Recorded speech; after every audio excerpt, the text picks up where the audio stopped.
Alright, so I was completely blindsided. I thought the game was starting at 8:20 like they normally have for the night games. So give me a second. I'm changing over my stuff. We are live for the second game of the night. I went out to clear off my car because I thought I had time between games. So give me a second to go ahead and change over the leaderboard real quick. We are currently at 12 minutes, 33 seconds left in the game, or in the first quarter here. Alright, here we go. Giving back the timeouts, because that's, again, left over from Green Bay versus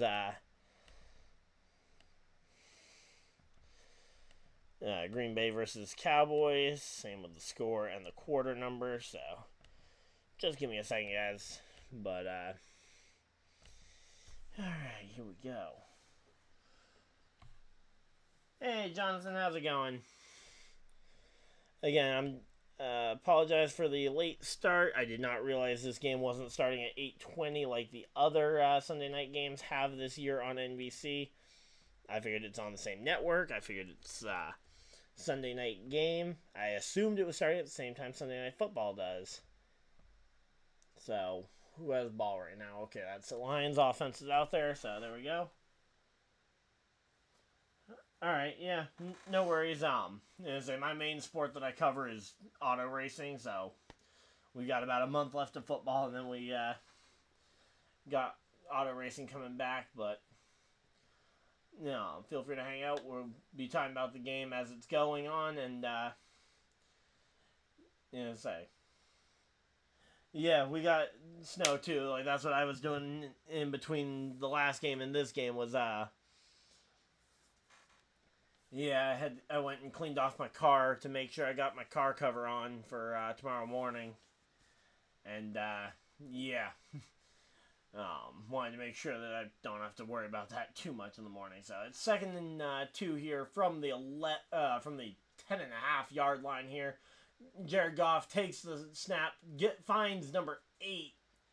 Not even sure who that is. Is that? Is it number 6? Not number.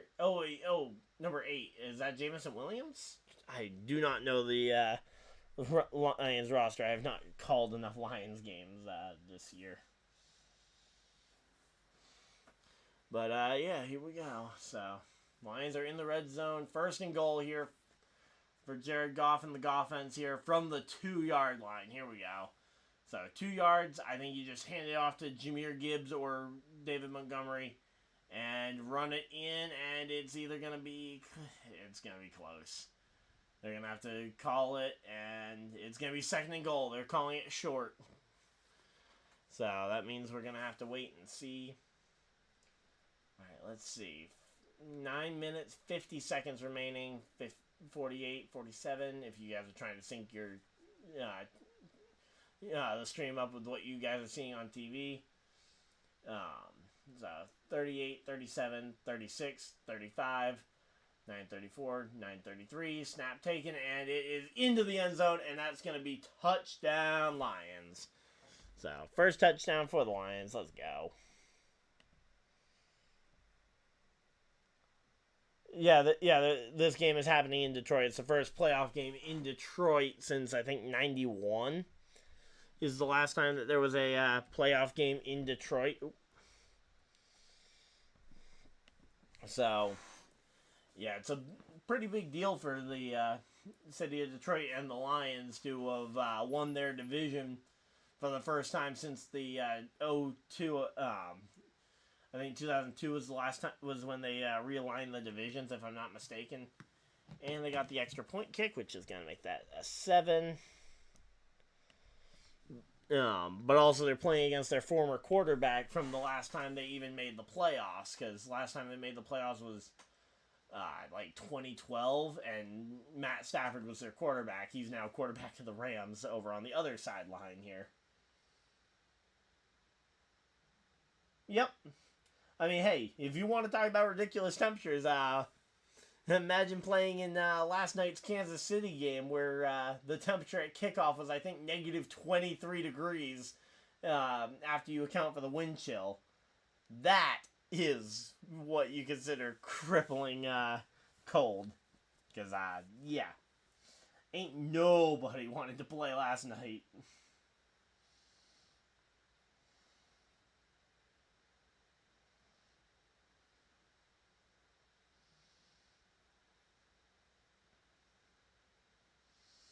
But, yeah, the good thing is, well, I guess the good thing is that you usually hope that, like, for example, with the Buffalo game, both teams are somewhat used to the cold weather.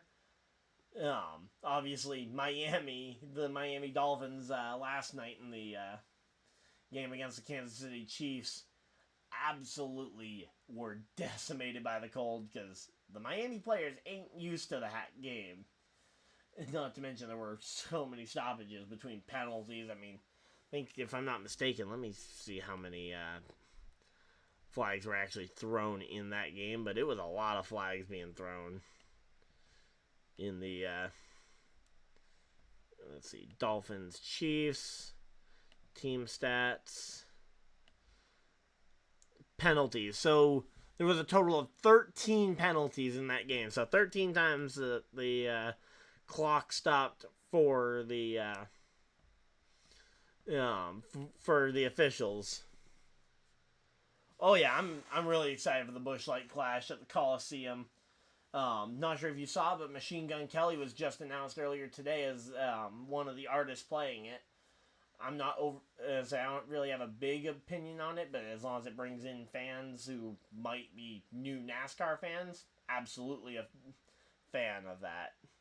And at the very least, doing something to try, because looking at the, what was the other, song person that I saw get announced recently? It was, Tim Duggar doing his tour with the, NASCAR tracks,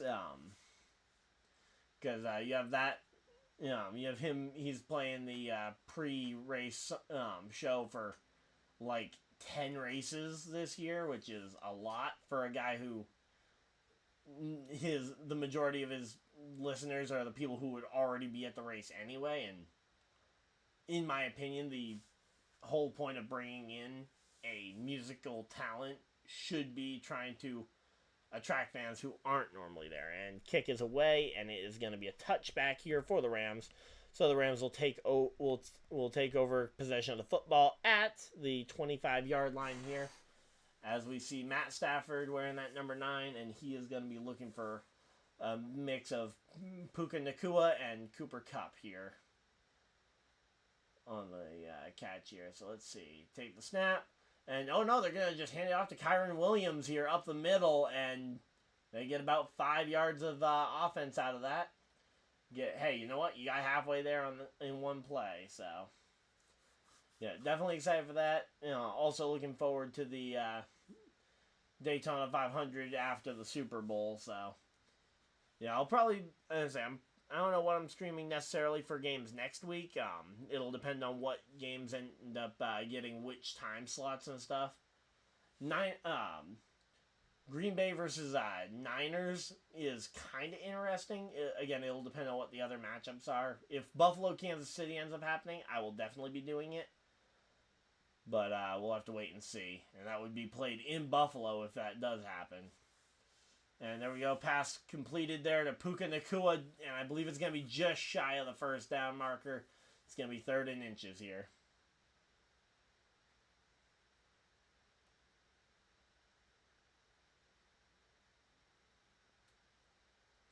I mean, I'm hoping... Now, don't take this the wrong way. I love the Busch Light Clash at the Coliseum and the atmosphere it brings.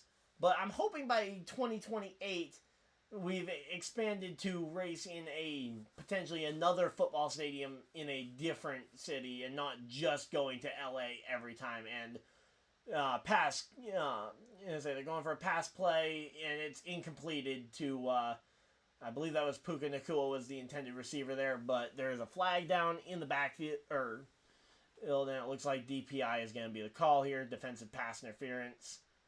So we got Craig Wolstead as the head official here. Oh no, it was And say it was yeah, there we go, holding, yep. Holding on the defense there from, I believe that's Brian Branch. So, yep, 1st and 10 for the Rams. But yeah, I'm hoping by 08, or not by 08, but by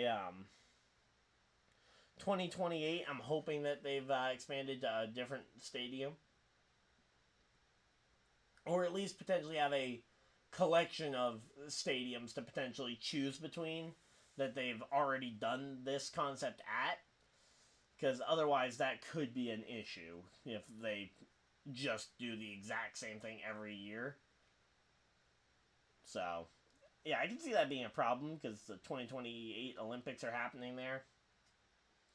But yeah, that would be my ultimate thing is hopefully hopefully we've branched out beyond just that one stadium for potential stadium track.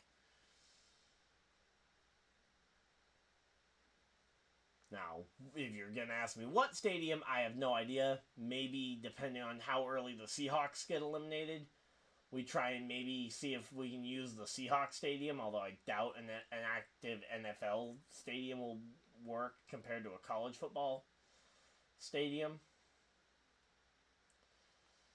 But, say, something in that Pacific Northwest would be my ideal landing spot. Maybe University of Washington, but yeah, I wouldn't be opposed to doing something in the Southeast, but for me, the Clash, the way that they've gone and made it, it feels like they've gone and tried to make it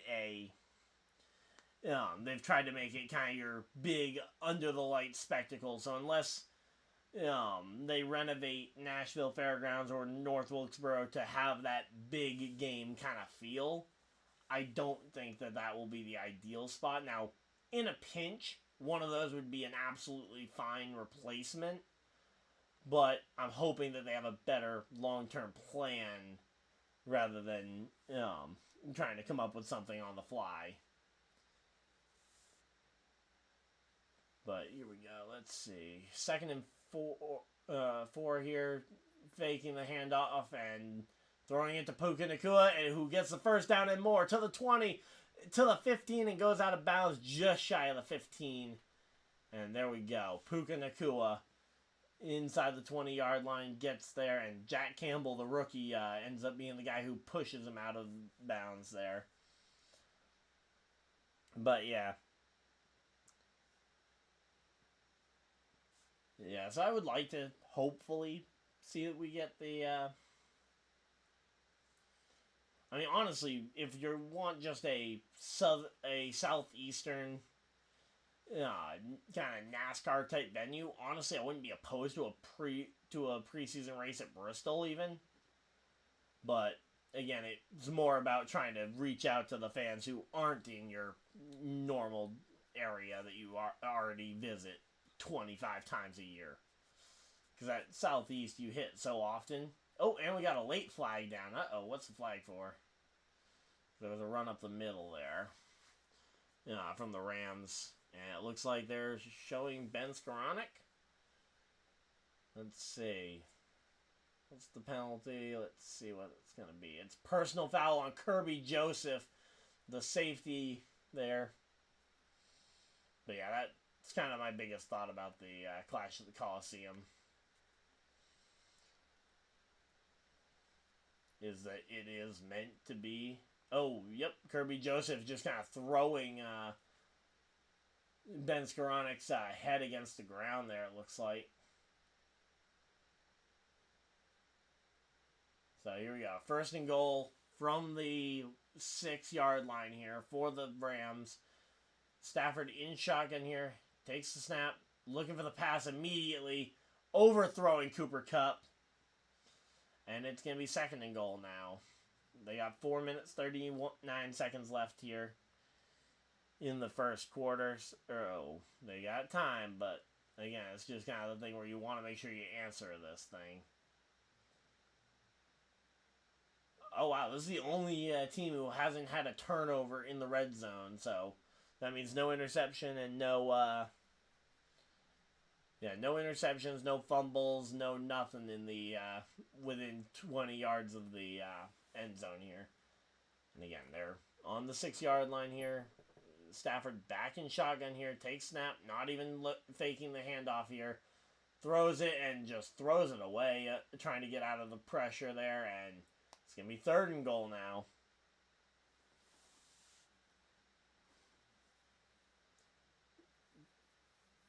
But, yeah, here we go. Aiden Hutchinson, you're going to highlight his pass rush ability to just get to the quarterback. And, wow, that was actually pretty aggressive on the quarterback for the NFL. But, hey, you know what? The NFL has gotten to the point where that almost looked like a penalty because they flag anything even remotely rough, it seems like, on the quarterback. Here we go. And another incomplete. Oh, almost almost picked off there, but it's going to be 4th and goal now.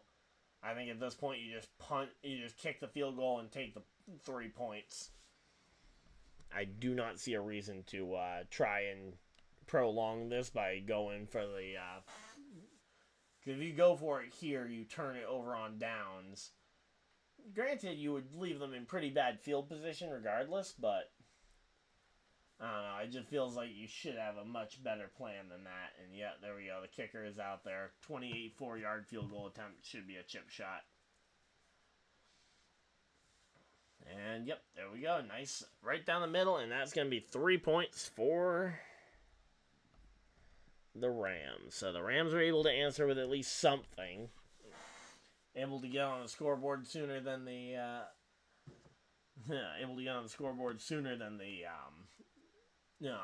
Cowboys did in their game earlier today, because the Cowboys didn't get on the scoreboard till the second half pretty much. But yep, so I plan on having a video out next week talking about the schedule. I'm gonna be my upload schedule going into the new NASCAR season. But yeah, should be a good one. We got it's a long season, but I'm looking forward to it. Gonna be streaming as many NASCAR Cup, Xfinity, and Truck Series races as I can in the same style, and then we got other videos as well that'll be in the works that you'll again hear announced in that video.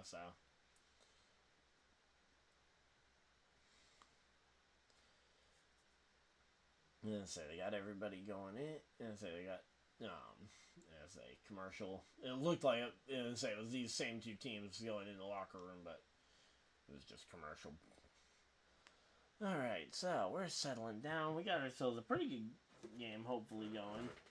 Again, this game, we were just kind of hoping that it wasn't going to be a blowout like like a lot of these games have been in the playoffs so far. I mean, the Texans blew out the Cleveland Browns yesterday. We were here calling that one. We didn't call the Chiefs game, but that one turned into a blowout in the cold. Then we streamed the Packers game earlier today, and the Packers managed to be the first number 7 seed to advance from the playoffs. So good on them for the first time since they added a 7 seed at least to the playoffs.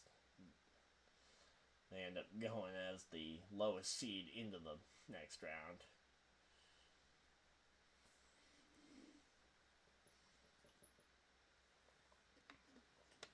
Now, in terms of races I'm going to, I do not really have a schedule yet. And obviously, when I'm at the track, it'll be a significantly different schedule probably to what my normal schedule would be. So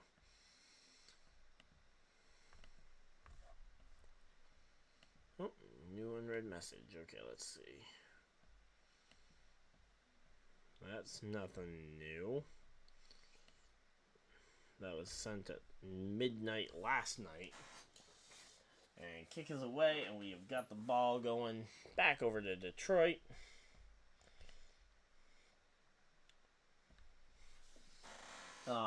In terms of football games, so I will be streaming the Buffalo game tomorrow.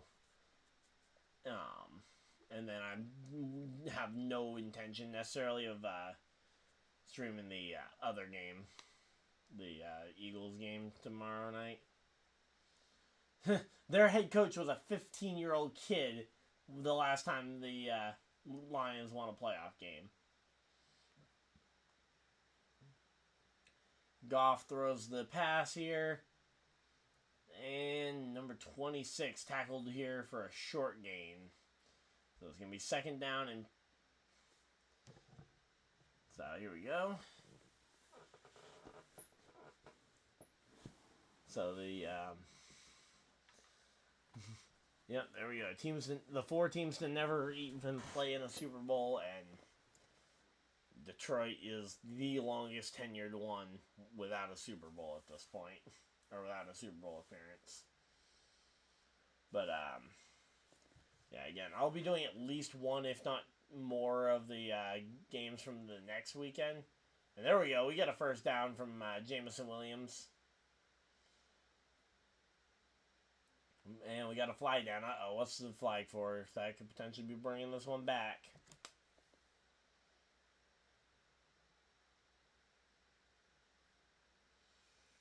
Oh.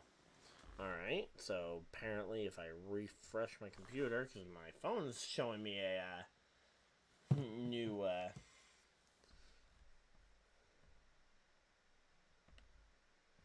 conversation talking point, but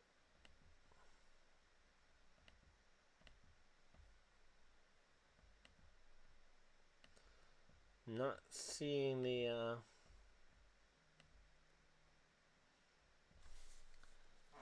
weird. I'm seeing the message on my phone, but not on the computer version of Discord here. Number 26. Okay, I gotta pull up a roster because I do not know my jersey numbers for the Lions much at all. I know I've called a couple of Lions games this year, but I just couldn't for the life of me remember most of these jersey numbers at this point. Lions roster. Team roster.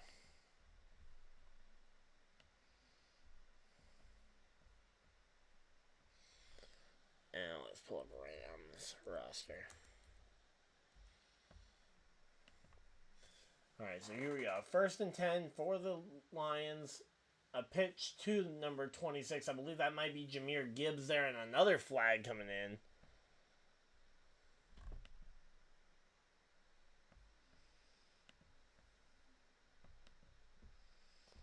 Alright, here we go.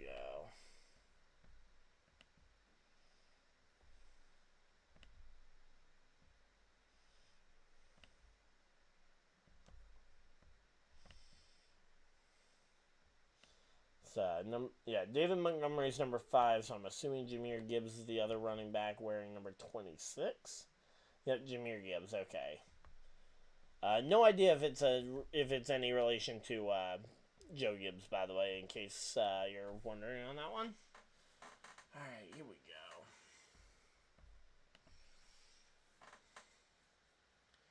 go. And then pass play there to not Caleb Williams, but Jameson Williams there on the pass play. Gets a bunch of yards. We got 2 minutes left in the first quarter here. Alright, here we go. Let's see. And, oh wait, no, that was Josh Reynolds? I thought I said Williams, but no, that was Josh Reynolds, number 8. Jameson Williams is number 9. Okay.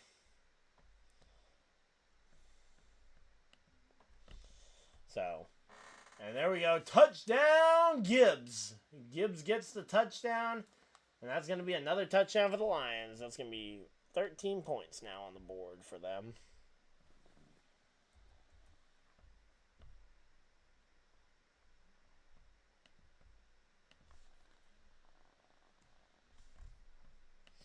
Alright, so here we go. So the handoff up the middle, and Jahmyr Gibbs just manages to evade the tackles all the way into the end zone. And the extra point is kicked, and it is good, and that is now a 14-3 football game here.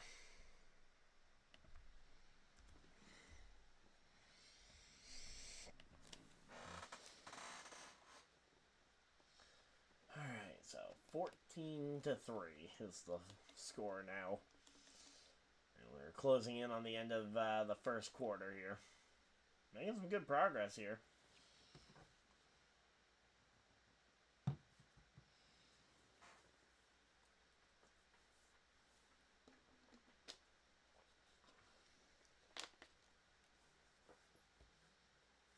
Alright, here we go.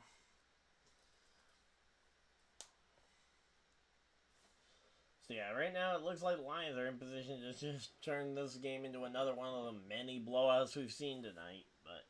Or that we've seen this weekend, but obviously we know that there's going to be potentially more than just, as I say, the Rams have plenty of time to still make a comeback here. It's not like the end of the Packers game where there was no way that they were going to be able to double their score in 3 plays. Alright, here we go.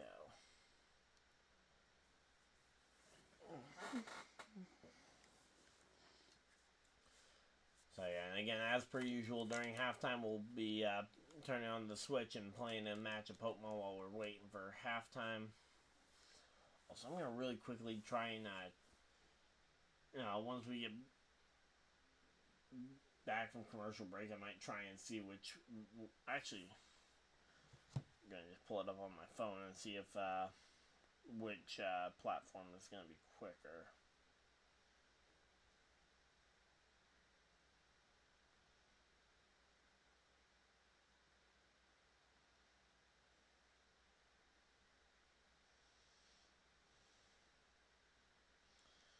So, pull this up on the side so I can see if, see which one looks like it's going to be further ahead here. But, yeah, so here we go. Having some fun, though, just chatting with you guys. And here we go, the Walmart 4K Skycam.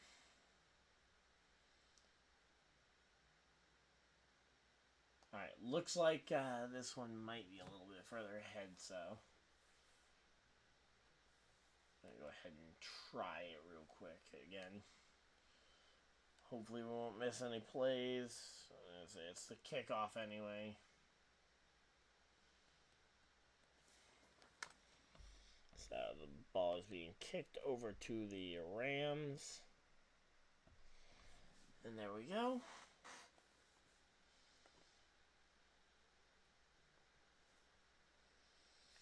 Alright, and they're introducing us to that. Yep, so there we go. That doesn't seem to be much further. Yeah, this does not seem to be much further ahead here. It's a little bit, but certainly not significantly. So yeah, they're going and introducing us to the Lions defense again. And here we go. Let's see.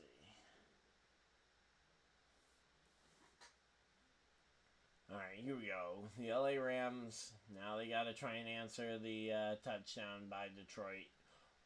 Are you kidding me?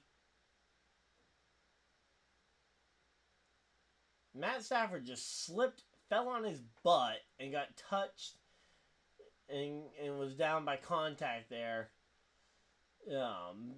Basically like these guys are playing a game of tag. Yeah, just slips on the turf here.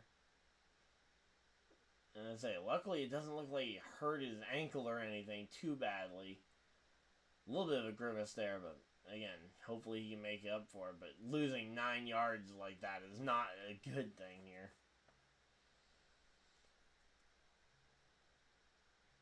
I say, a short little run up the middle here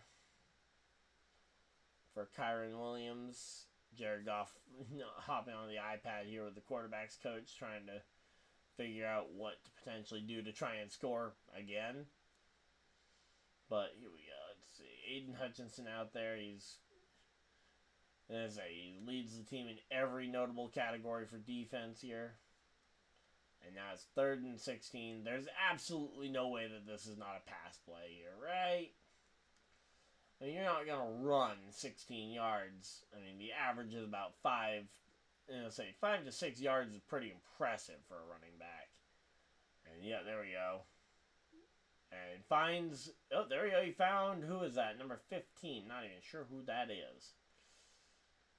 But whoever it is, he manages to get the completion to him. And that's the end of the first quarter right there.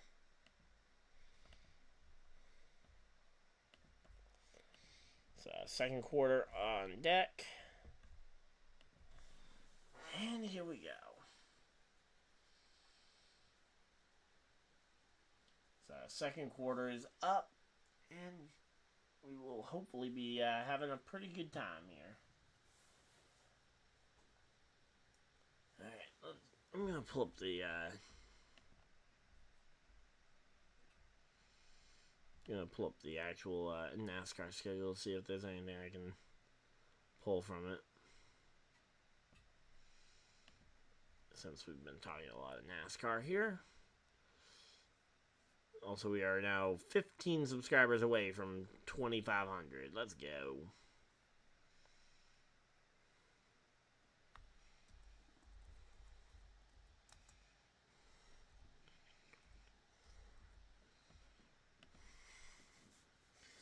Alright, so let's see. Races that I should be home in time for from the NASCAR schedule. Clash at the Coliseum, definitely. The duels, yep. Daytona 500, yeah. Yep. Richmond's a night race on Sunday night race now. Martinsville, yep. So the first one that's a question mark would be if I'm home in time for Dover. As that one might be a little bit close. Otherwise, I think I might actually be home. If I'm not home for every single cup race, that'd be impressive for me. But I'm sure later in the fall, there's going to be some tough ones. Let's see. Yep, Talladega, Charlotte Roval, and the fall Martinsville race are the 3 question marks other than Dover on the schedule for whether or not I'll be home. But the rest of the cup schedule, I should be home to stream. So, again, unless I end up going to one of the races. Like, for example, last year I went to Charlotte Roval, so that one being a time-sensitive one wasn't a big deal. But, yeah, here we go. And we're coming back from commercial break.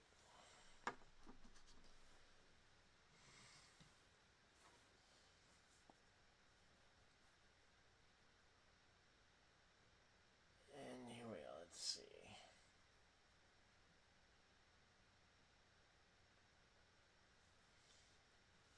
Alright, so now they're going the other direction. We got 15 minutes left in the first half. Let's see. Handoff up the middle and goes absolutely nowhere. Kyron Williams just gets stopped there. Gonna lose at least 1 or 2 yards here.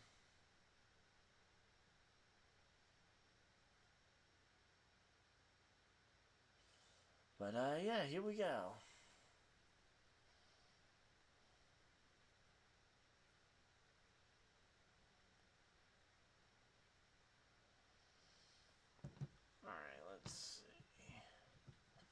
So yeah, the Rams need to find a way to get down this field here.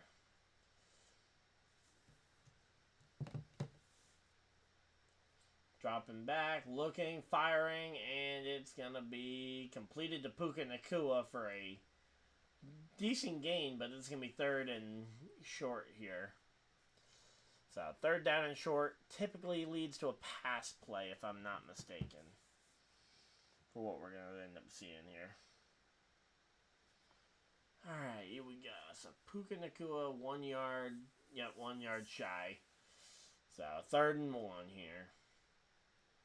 It's going to be all about can they find a way to get 1 yard on this play. So, he's 6 for 9 for 69 yards. Okay, not bad.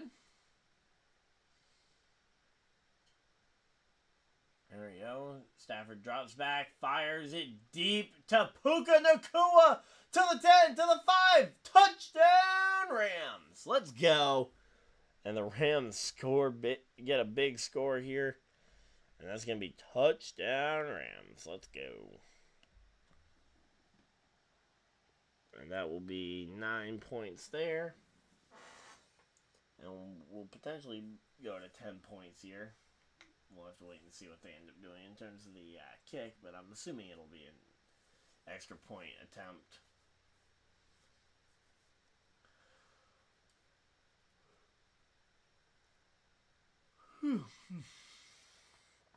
Alright, so here we go. And yep, they are lined up for the kick. And let's go ahead and get ready for this one.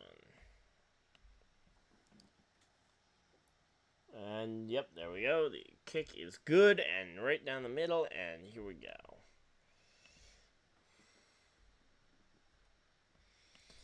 Alright, here we go. Here we go.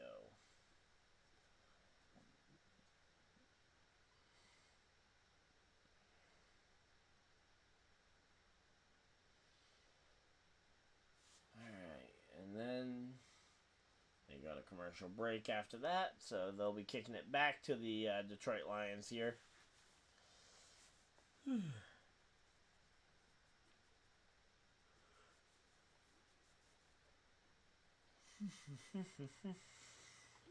let's see. What else oh yeah, truck schedule. Do we got the truck and Xfinity schedules?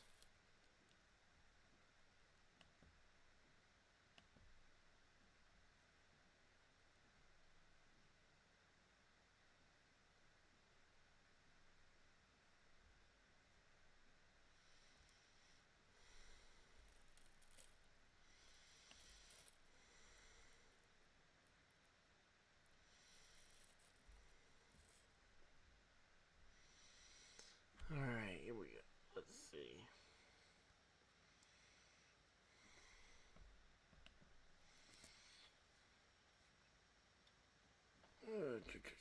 Do we got the truck schedule?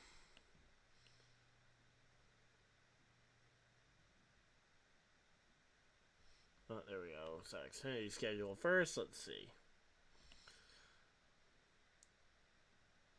Daytona, yep. Atlanta, yep. Yep. Richmond, Xfinity, I probably won't be able to do. Texas Xfinity, probably won't be able to do. Not really shedding a tear about that one. Dover, probably not. Spring Darlington, that's a bummer that I won't be able to do that one, probably. Charlotte, probably not. Portland, yep. Sonoma, yep. It's just such a disparity between the start times for Xfinity. Most of them are like 4:30, 5 o'clock, and then others are like 1:30.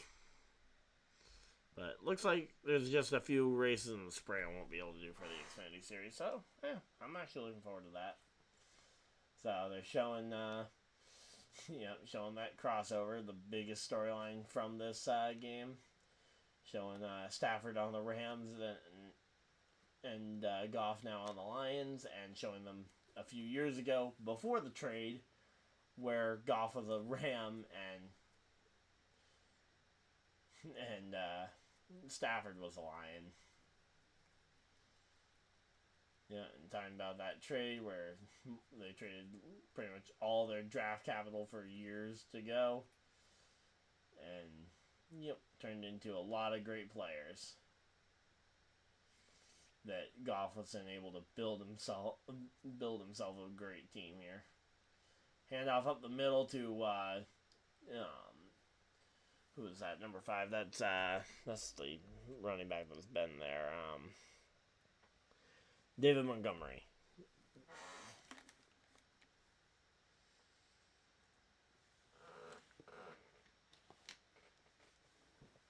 Yeah, David Montgomery was a Bear last year, but he's a Lion this year.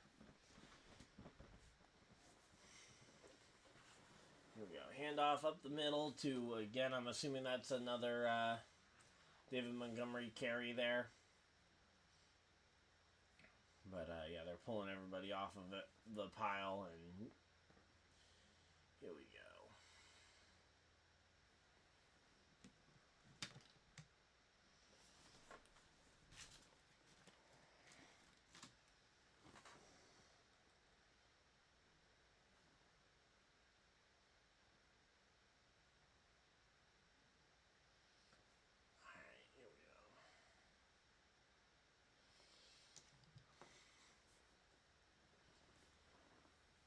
So Goff drops back here, fires, and it is completed to, not sure who that is, but they're tussling there.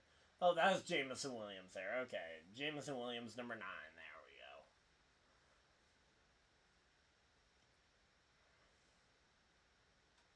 And he manages to survive the ground and the defender in his face, and we end up with a pretty good completion out of that.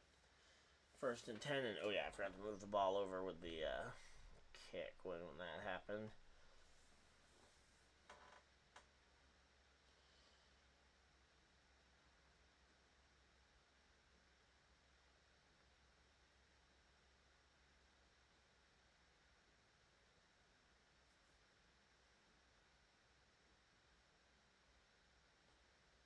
Alright, here we go.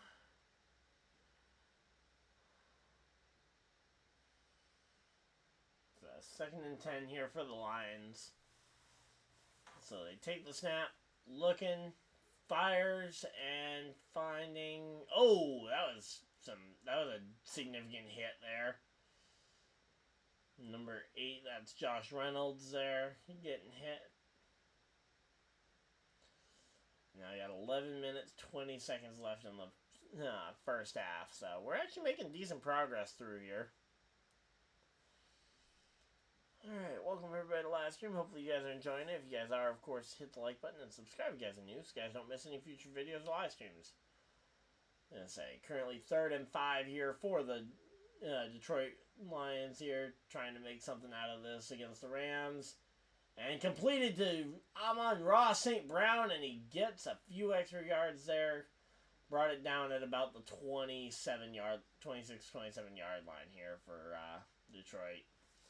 They're making it close. They're getting it close enough to where they could probably kick it regardless, and they can maybe get some points out of it, anything that happens in this drive. And if it ultimately does cap off in a touchdown, that's even more points. So there we go. Another drop back, and oh, there we go. Pass to Jahmyr Gibbs there, and this time he gets it down to the 10-yard line here. And the ball is now at the 10-yard line, and that's going to make it 1st and 10? 1st and 10? I thought it was going to be 1st and goal for sure.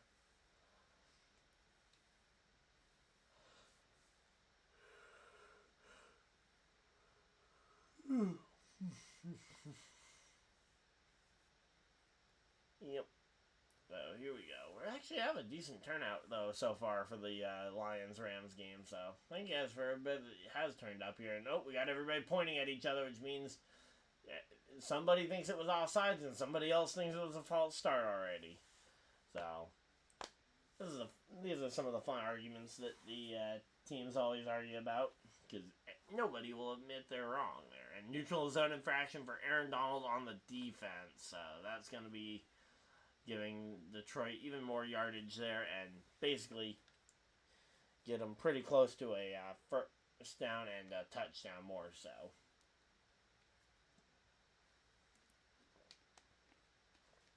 Alright, here we go.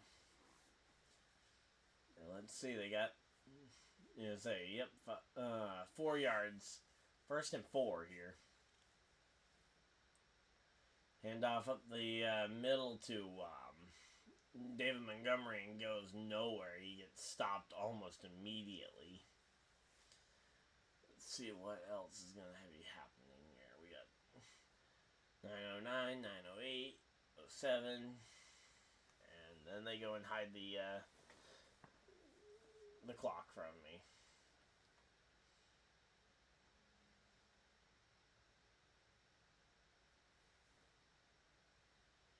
Alright, here we go.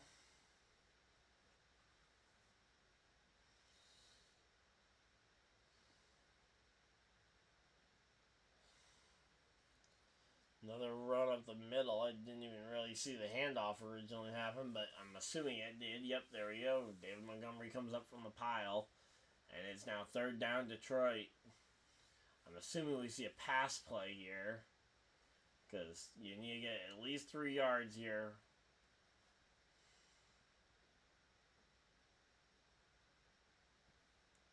Alright, here we go. And the Lions lined up here, 3rd and 3. And they're not looking like they're in a pass formation here. It looks like they're in a ready for running formation. And running up the middle, and it's going to be not quite enough for a 1st down, so it's going to be 4th and short here. Question is whether or not the Rams go for it, whether or not the Lions go for it, or whether or not they just kick it to maintain the lead over the Rams.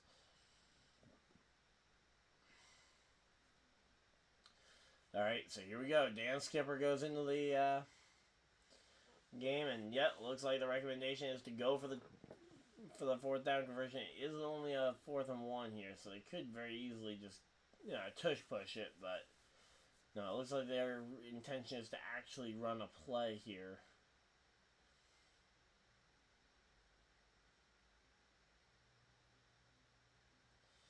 Alright, here we go, man. This game is going alright, though. And there we go. Touchdown. Touchdown Lions. Touchdown Lions. And after we see the extra point attempt here, I'm going to go ahead and get myself a water here to try and... Yeah, the completion was to Sam Laporta, who we thought might be out multiple weeks, but he was...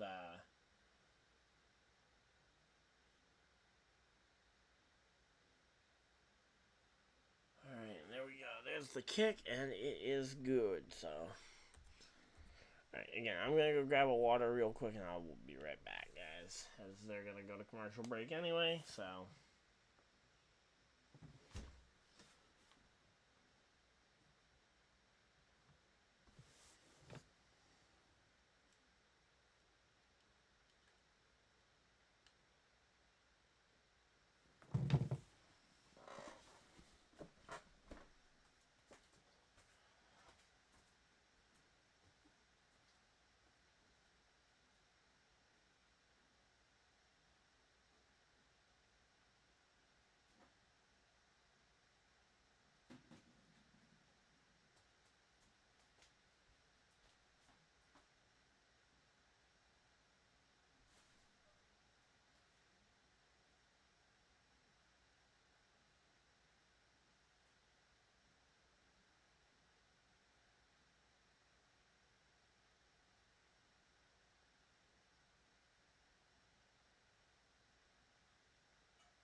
We're back, and the commercial isn't even over yet, so here we go.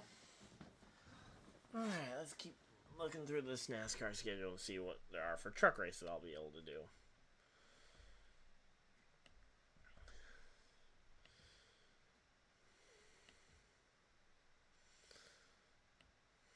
Alright, so Atlanta might be a tough one for me, truck-wise. Circuit of the Americas probably will be a no on maybe being able to do the truck race. North Wilkesboro will probably be a no, just because it's, again, early in the day. Same thing with Gateway. They don't even have a schedule set yet for Nashville. And then the rest of theirs, and then they have a noon at Homestead that I won't be able to do, and then the rest are all somewhat normal times. And for one, we get lucky that there isn't a late night championship like the 10 p.m. start time that we had last year. And here we go. Ball is kicked, and it is going to be back over to the Rams here.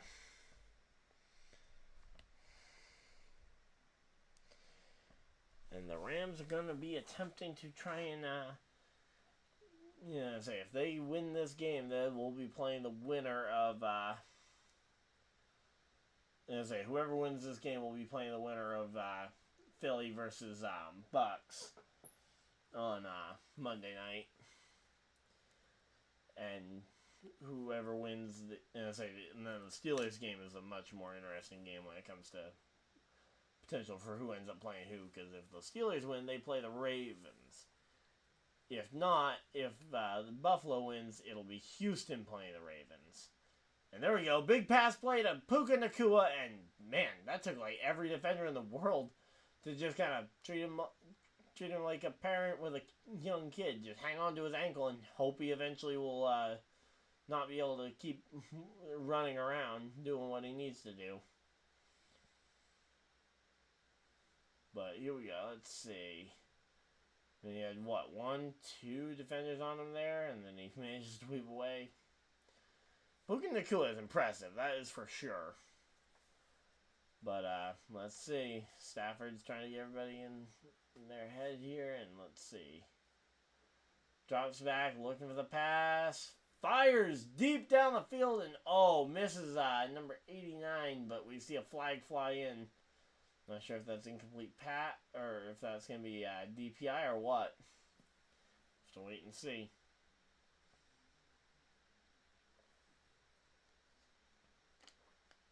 Oh yeah, definitely DPI here. They're highlighting it right now, and yeah, that's a pretty clear penalty there on C.J. Gardner-Johnson there. So that's another first down for the Rams.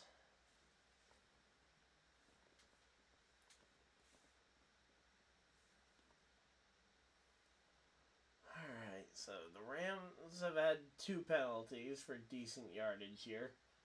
But the Lions are averaging about the same amount of yards per penalty, and they have 2 extra penalties equaling 40 yards of penalty yardage or whatever. The Rams are now 2nd and 10 here after that incompletion. And let's see, are we going to see a third pass attempt, or are we going to see a actual change of plan?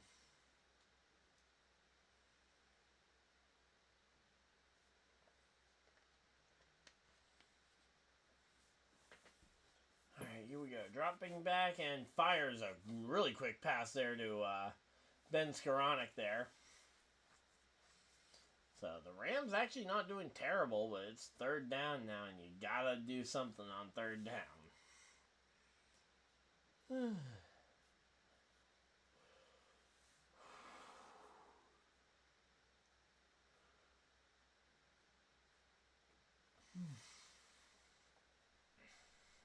So the Lions have had way more success running the ball so far. They've also had a bit more success in the passing game as well.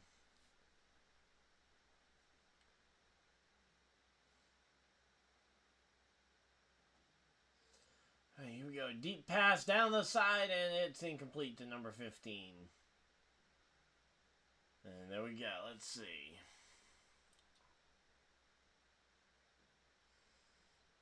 Alright, there we go. How's everybody doing, though? Yeah, there we go. We've had decent turnout here. That's actually pretty impressive. Alright, here we go. Let's see.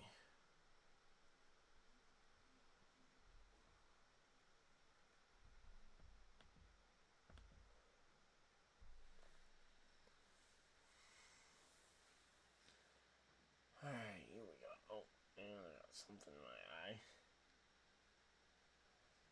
And here we go. 4th. Oh, and they're going to go for it on 4th down? What? I mean, it worked, but man, that is risky.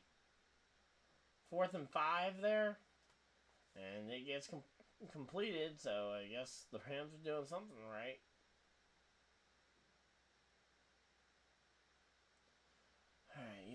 see. We got 4.5 minutes left in the first half here.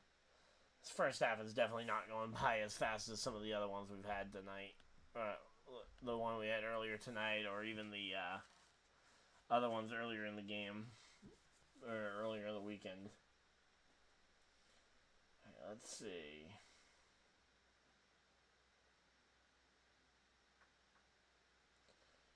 Here we go. Stafford drops back, looking for the pass, finds someone. Number 5 open, and that's to the 10, to the 5. Touchdown, Rams. And that may have just made this game a whole lot closer than it was going to be. And this may have just opened this one right back up. And that's 16 points now available. We're going to have to wait and see. And that was to Tutu Atwell there was the receiver on that one.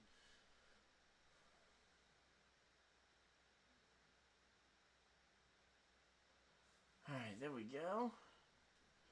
Alright, we managed to make that happen. And now we got, let's say, the kick. And it is going to be good. That is barely good, but it is good enough. And it is going to be 17-21 here.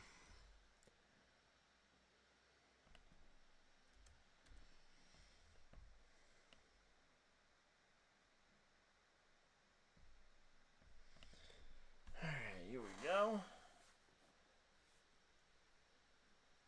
So they're going to commercial break here, and we're getting ready for the second half is coming up pretty soon.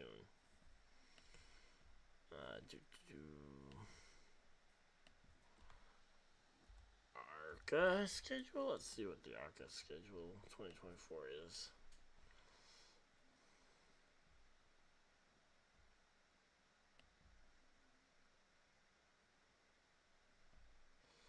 Alright, here we go. So Daytona for ARCA is going to be at 1:30.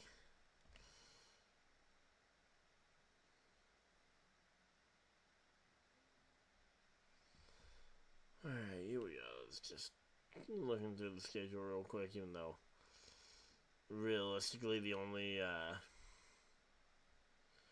race I'm probably going to watch would be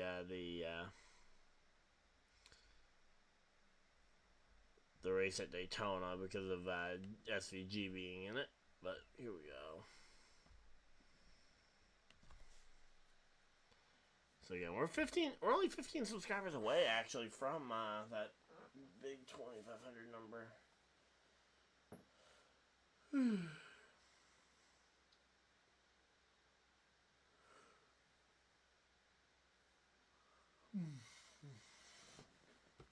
Man, this game is just been a little bit slow here to start, but I say slow to start. They've actually done a lot of scoring.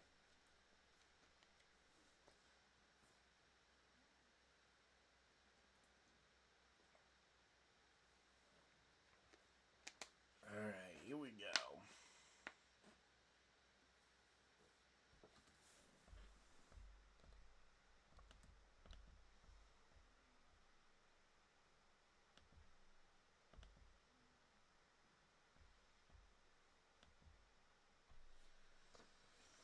Alright, here we go. So they're back from commercial break, showing off the 2 games tomorrow. We'll be streaming the Bills-Steelers game, but not the later game. So next Sunday at 6:30. So 3 and 6:30 for those games.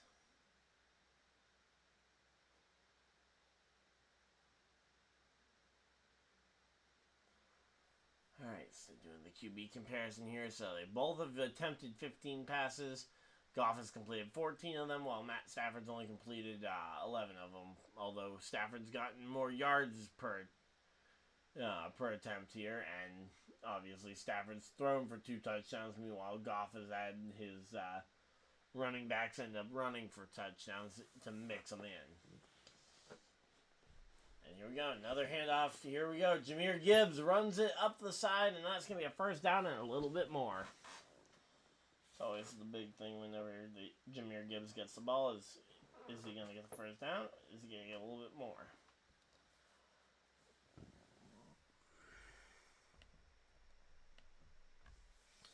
Alright, here we go. So yeah, gaining 11 yards there.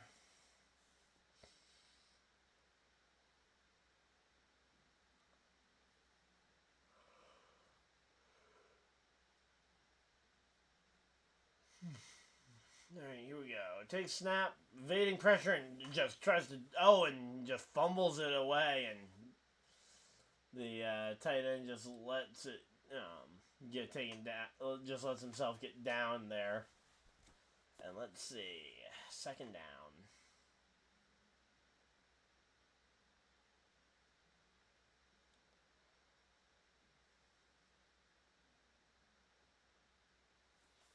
Alright, there we go, and... Yeah, again, Goff knew he was in trouble and just tried to fumble it, I guess, out to somebody. But it's 2nd and 25 now, and that's going to be a long one to overcome. Alright, here we go, 2 and 25, complete there, and you get about 10, 11 of those yards here, so it'll now be 3rd down and long still.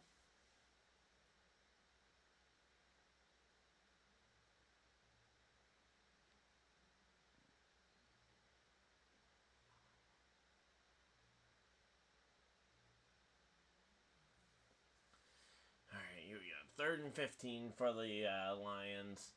They got 2 minutes. So they're going to get the 2-minute warning here in the half. Neither team's burned any of their first half timeouts. And we are just cruising right along here.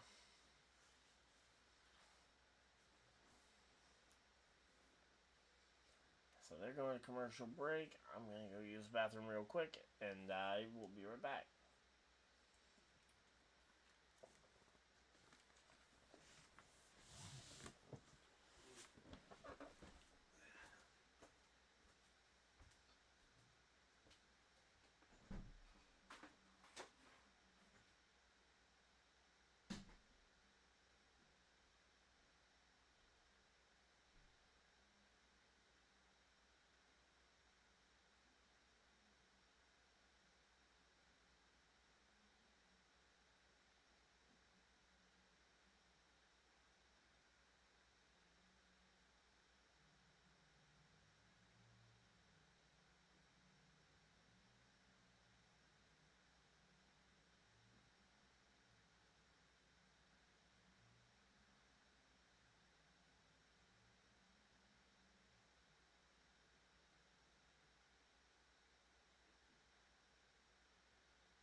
Hey, Dr. Spider, how's it going?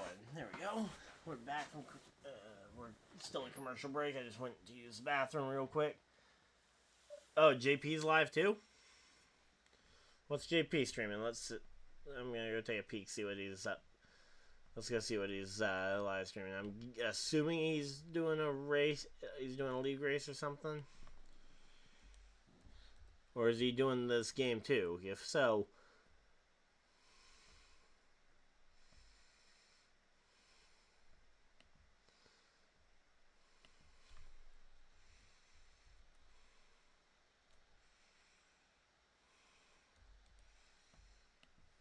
Let's see. Oh, he's just... yeah, it looks like he might be doing this game. Hard to tell from the graphics he's got, but yeah. Okay, he is doing the game. Okay, well, maybe we'll go say hi to him at halftime.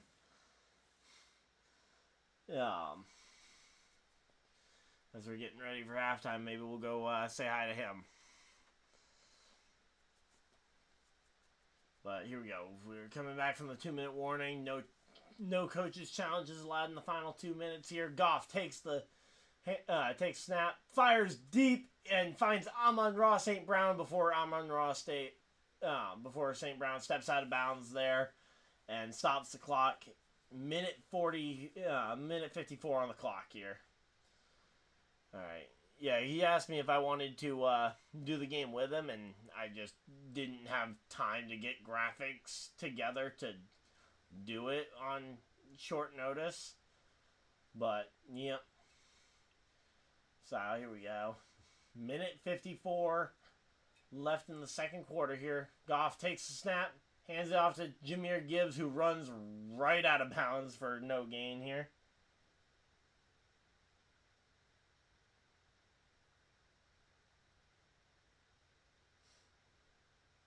Oh, yeah, it's because I didn't realize what time. I thought the game started at the normal Sunday Night Football time, which is 8:20. And so I went to go clean off my car and stuff in between the first game and the second game of the day, because I streamed the Green Bay game beforehand, but I had to go and then change over the graphics. So, yeah, that's what the problem was with the score. So, yeah. Yep, so that's why the score was all messed up at the beginning of the stream. It was just because I had literally just came in from cleaning off my car in between and covering it over, because we started getting snow in the middle of the first game, and I thought we weren't getting snow until tomorrow. So, yep, that was what happened. But yeah, because that Green Bay game was insane. The fact that Green Bay put such a beat down. Well, the box score does not tell the whole story there. All right, here we go. Goff takes snap and throws it incomplete, and it's going to be 4th and 5 here. And I don't know. Again, this is a situation where they should be either punting or field goal unit, depending on where they are. And I don't remember where they were on the field here. It's going to be one or the other here.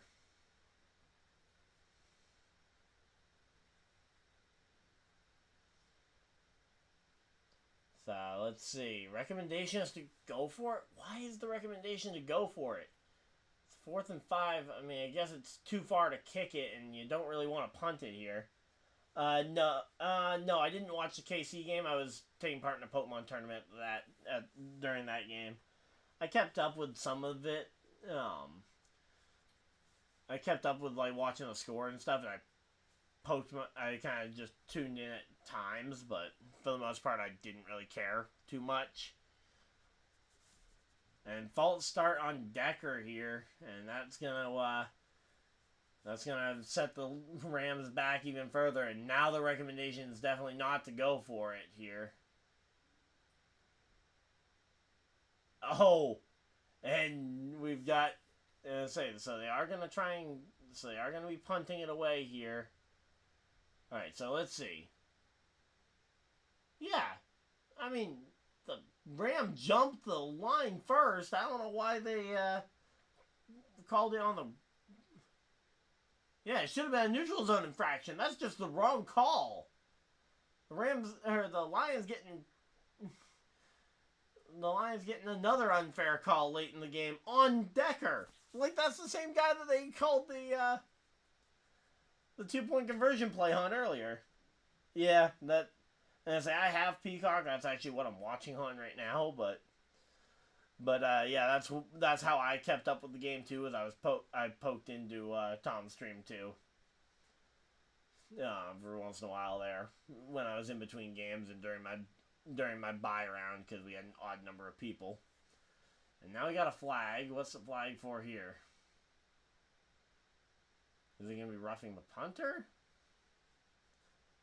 Let's see. Personal foul on the Rams. So that is going to give the Lions. And also, I forgot to move the football over. Because it's the Lions got the ball. And here we go. So they're going to commercial break here. But, yep. So... yeah, here we go. Let's see. So, yeah, again, I'm going to be doing the Bills game tomorrow, but not the Eagles game, because I honestly just don't have any interest in the Eagles versus Buccaneers game. And I say, whichever team ends up winning, they're probably just going to get creamed by either the Lions or the Rams, whoever advances from this game. So, I mean, it's not going to be a very competitive game, I don't think, so.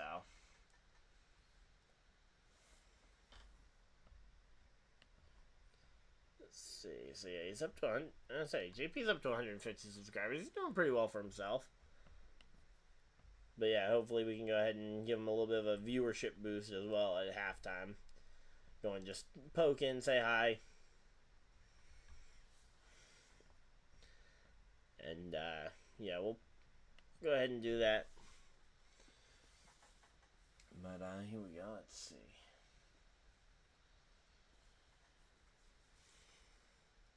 So, we got 10 people hanging out in chat. Thank you guys for everybody that's tuned in. Of course, if you guys are new here, like and subscribe for more. We'll be doing these kinds of streams all throughout the remainder of the NFL playoffs. And then once the NFL playoffs... Okay, my audio's low. I'll try... Here we go, let's see. Yeah, I've been trying to strike a balance. It also comes down to just how loud I'm talking, because... okay, you're also on your phone, yeah. I can turn my volume up a little bit more on the thing. Yep, there we go. Well, that's probably... Alright, here we go. So, yeah, right now we're getting ready for this one, but, yeah, so I'll be doing for sure the Buffalo game. I don't know what I'm going to be doing for divisional round games. I'll probably, I'll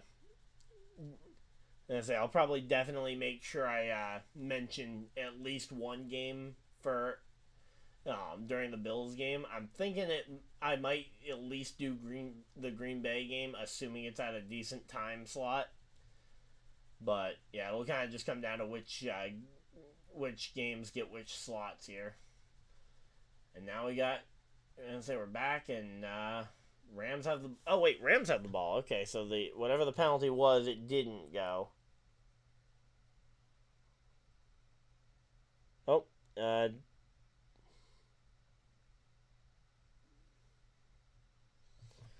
right, here we go. So we got 48 seconds remaining in the first half here.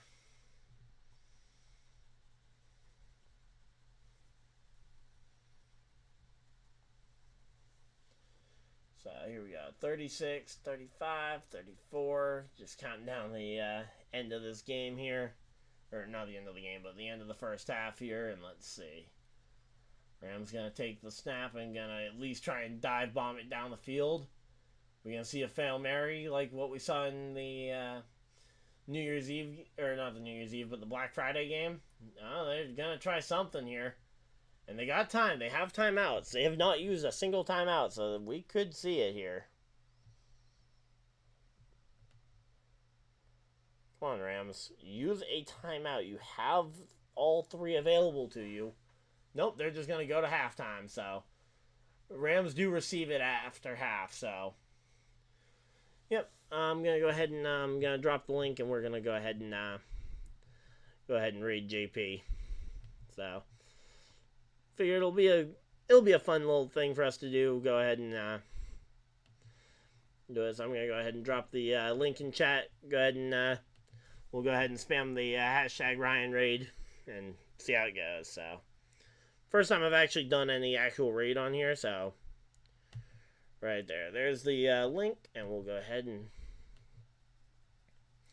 pop in here.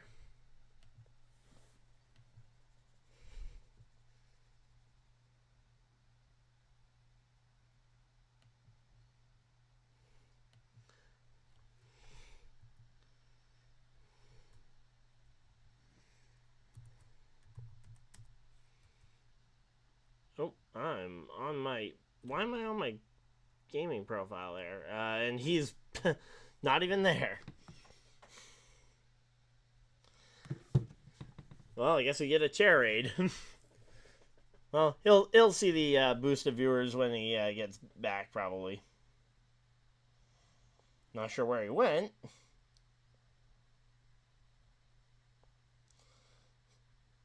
Yeah, oh, he's actually visible. Yeah, probably. I don't know why it's popping up with my second channel's logo here.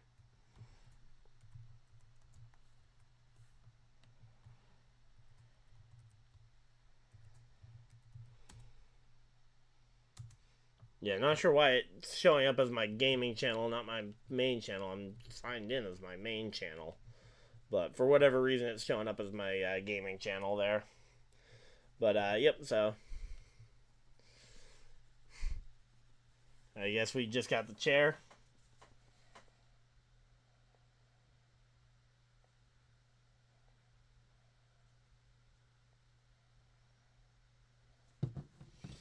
Alright, well, went and did that, and then we'll go ahead and drop in on that, and then I'll go ahead and switch over the broadcast over here for that. For the because we'll still do a Pokemon battle as well, like we normally do.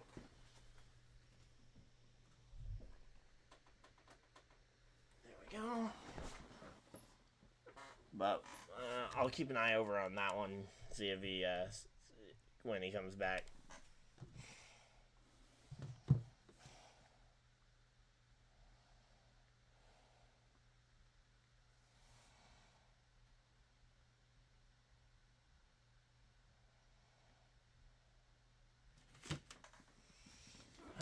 So here we go, just gotta turn on that and click over to here, and we will have ourselves some gameplay. I'll go ahead and make myself a little bit larger here since it's not really overly important here. Alright, so we went and did the raid. Hopefully JP will notice. Oh wait, oh, is he back? There we go, he's coming back. There we go.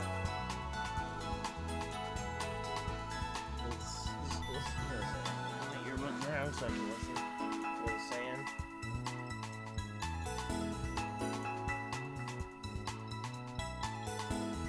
Let's see.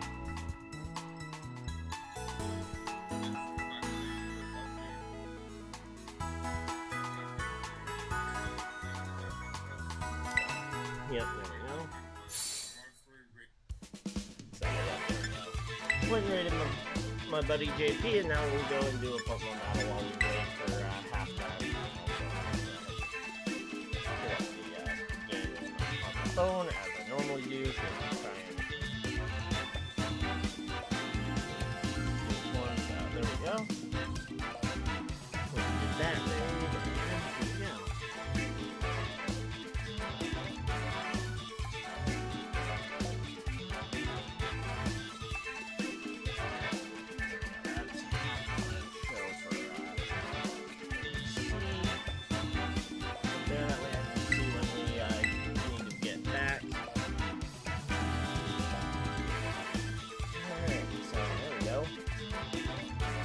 Went and hopefully gave him a little bit of a boost of viewership, maybe helped out his channel a little bit, because obviously we try and help out around here, especially, again, I hadn't seen him, say it's the first time he's ever done a football stream, figure we'd go ahead and do it.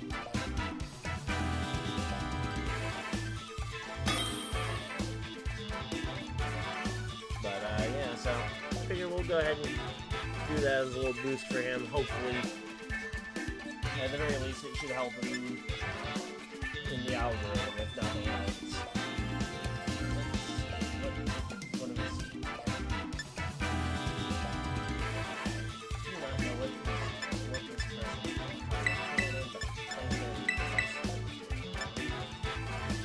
No, we're good. So there we go. Yeah, we went and did a raid. Fun.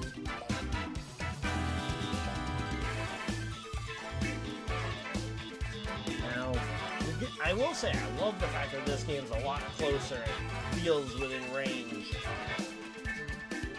comparatively to the other games that we streamed, where it's like, even though the games might have had a similar margin, the games just felt more in reach before than some of the other games of the league. Well, in particular, that the Cleveland game felt like it was in reach until the 2 interceptions that turned into pick sixes.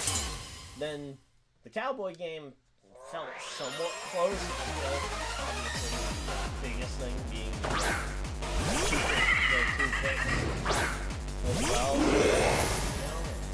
kind of thinking this might be the lead is I wanted to leave the, three things instead, but, didn't really have the confidence that we were going to leave that. I should have just left three things instead. Let's see what he wants to do. Let's substitute. Shouldn't have much it can do here.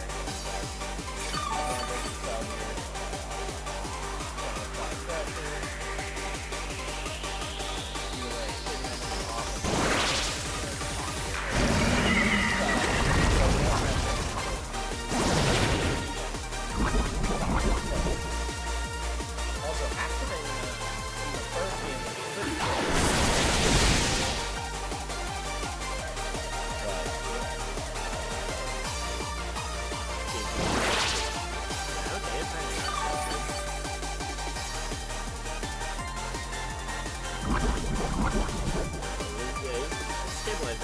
Stabilize to 5 here. Okay, not bad.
literally just finally got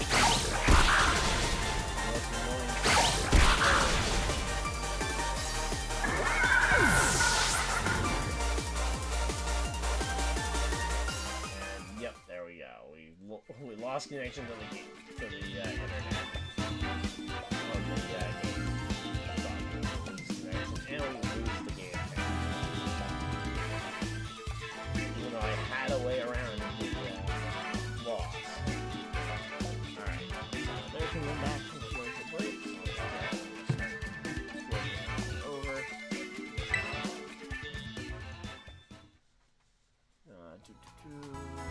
Top. Let's go ahead and flip this back over to scene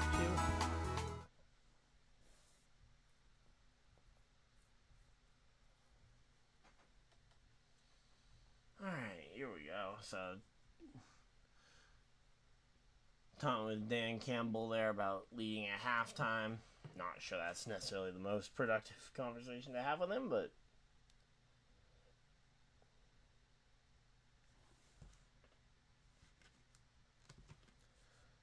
there we go.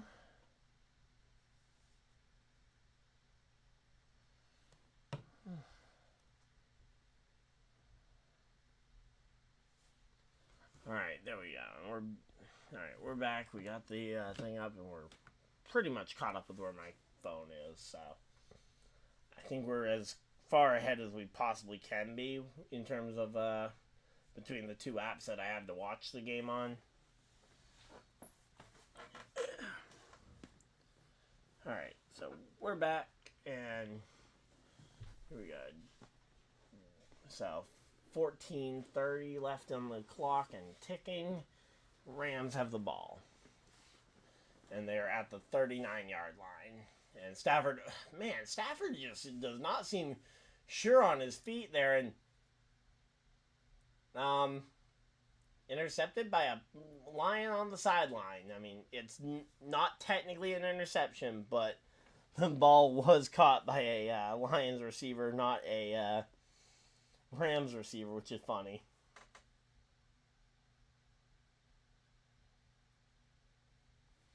So there we go. The raid was fun, though. Hopefully JP appreciated it. And here we go. So 2nd and 10 here for the Rams. Let's see. Matt Stafford is going to... Let's see. Is he going to take the snap here? Yep, there we go. Takes snap. Drops back. Oh, whoa. Looked like he tried to throw it and then faked it and then dove back forward and lost a yard. No clue what the plan was there. But regardless of what it was, and I say it was definitely odd. And certainly shouldn't have been the design play if it was the design play. So here we go. 3rd and 11 here for the Rams. And you got to go for a pass play here. Puka Nacua, Cooper Kupp. Why are those two on the same side of the field? Put them on opposite edges of the field to try and spread out your opponent's coverage. And then have a big tight end over the middle. And the first time out being called on the game, and it's called by the Rams. Not sure why they didn't call one before halftime to try and get an extra play or two out. But regardless, that's not neither here nor there. We are going to just go with it. So we got Chris Collinsworth and Mike Tirico on the actual broadcast. But, yeah. Again, I think I'm gut feeling I think that the Bills are going to make it through. And they're going to see the Chiefs in not in Arrowhead, but in Buffalo. Now, I don't know when that game would be, but I would assume it's going to be either primetime Saturday or primetime Sunday. I won't be able to do whatever the primetime Saturday night game is, because I got my Pokemon tournament that I take part in. But here we go. 13:30, and they take the snap. Fires deep. And here we go. That's double coverage, and I would be shocked if there's not pass interference somewhere there. Come on, really? And say even Puka knows that was probably pass interference. Yep, there we go. Sean McVay is... Yeah. I mean, I mean, I guess technically they didn't make contact with him until until it was there. But I mean, you double teamed him. You made enough contact to where he couldn't even see where the ball was, let alone have any dream of catching it. And the Rams punted away on 4th down.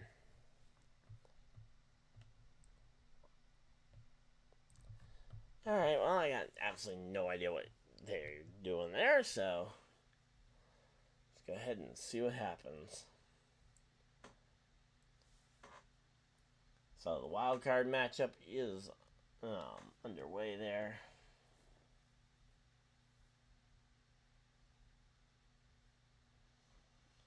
Alright, here we go.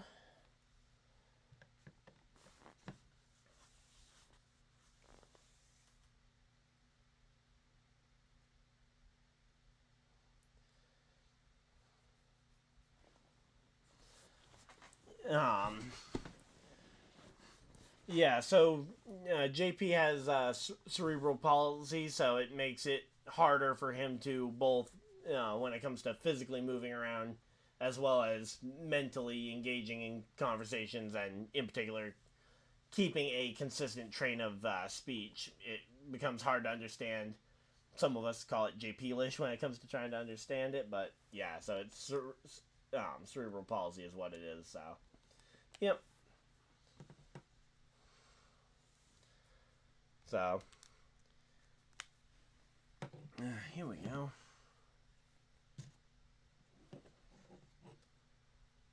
Alright, so yeah, we're at commercial break though, and yeah, Lions will have the ball when we get back, so there we go.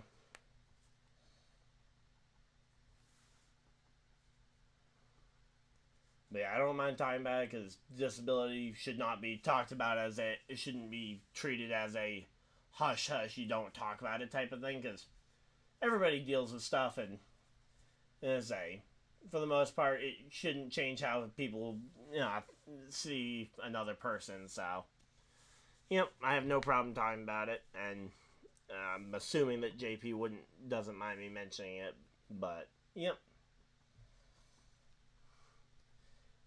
But yeah, so that's why, in particular, it's hard to understand him from time to time, especially if he gets excited and starts speaking quicker. Because the faster he tries to talk, the more it ends up kind of all smushing together. But, yep, so here we go. Game's coming back on, and here we go. Yeah, he is great. He and I have been friends since, I think, 2018 or 9. I think we met in 2019 online in a public racing league that I run on Thursday nights. So, yep, yeah, extremely nice. Especially the more you get to know him. And if you want to see more of him, he and I both raced together in the Thomas Cup series on Thursday nights, along with a bunch of our other friends. So we take part in that online competition every Thursday, pretty much from now and started last week and goes through there. So, yep. Here we go. Goff drops back. He finds Josh Reynolds over the middle, and Josh just drops the pass, and that is disappointing. So, yep. So, if you want to see more of the two of us, that would be the content to definitely take a look at, because he and I are there pretty much every Thursday. So, yep. Alright, here we go. So, 3rd and 6. I think he streams it, and I'm going to be streaming it all season, so. Yep, here we go. Dropping back, firing over the top, and there we go. Amon-Ra St. Brown, and he makes he made one defender look silly there. Yeah. Yep, he and I, we both do a lot of the racing. I just haven't done as much recording of it recently. But here we go. Amon-Ra St. Brown. There we go.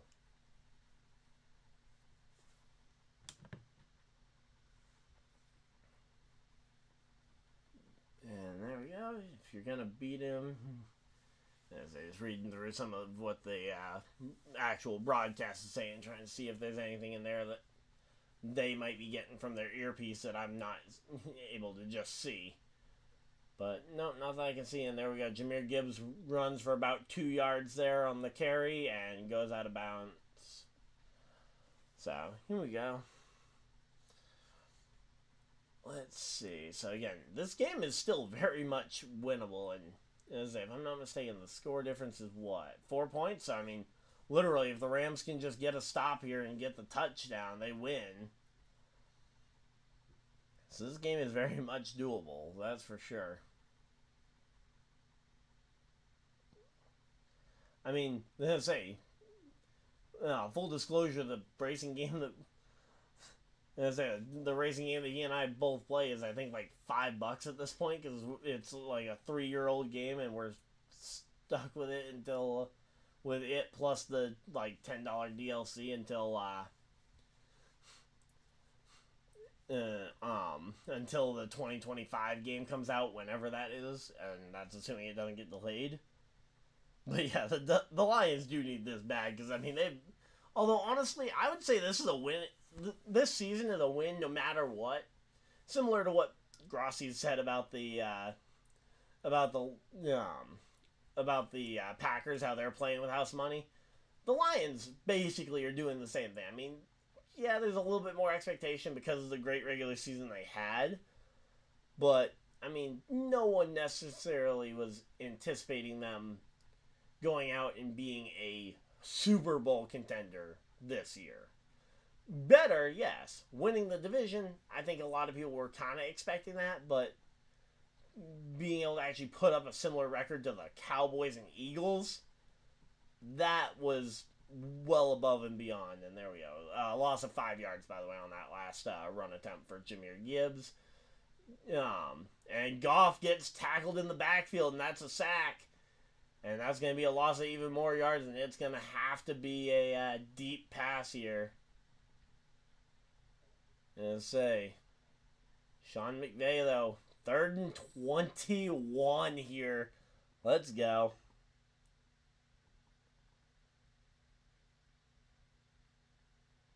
Yeah. Yeah, so I mean, here we go, let's see. So, 2 sacks each. So they've actually been fairly even on the amount of sacks. But yeah, this is going to have to be deep ball here. And no, he throws it to the line of scrimmage, and say that's not the right play call there.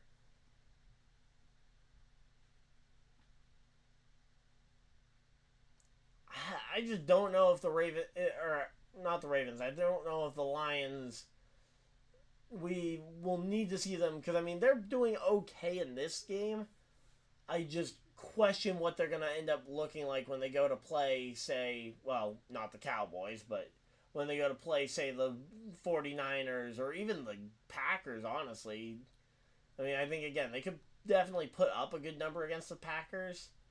And there we go. The Lions extend their lead to 6 points, and that is going to make this a game. But, again, the Niners are just such a tough team to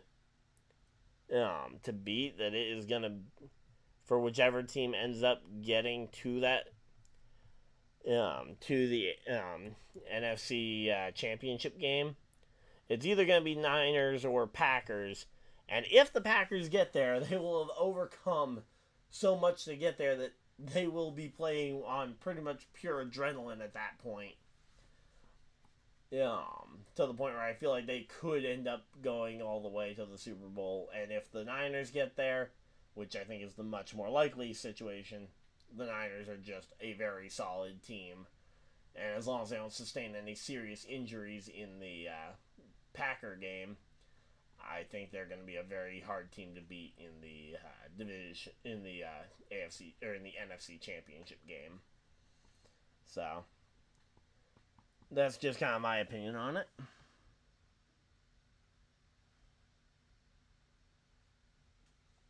So there we go. So we're at commercial. So they're at commercial break, so we're just kind of hanging out. Let's see, any strategy discussion popping up in my in the Pokemon chat? Nope.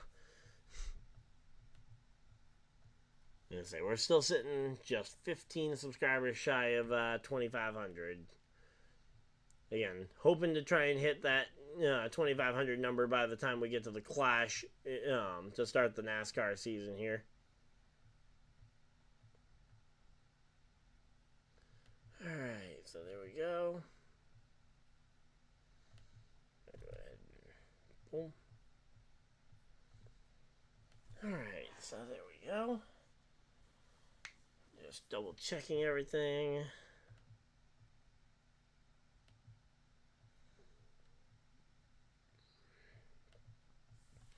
But yeah, definitely looking forward to the NASCAR season starting back up. Because when that NASCAR season starts back up, we go into full swing mode. And that starts the week after the Super Bowl, so it's going to be pretty much perfect. Pro Bowl week is the Clash at the Coliseum, then they have an off week for the so they're not going up against Super Bowl, and then it's race week.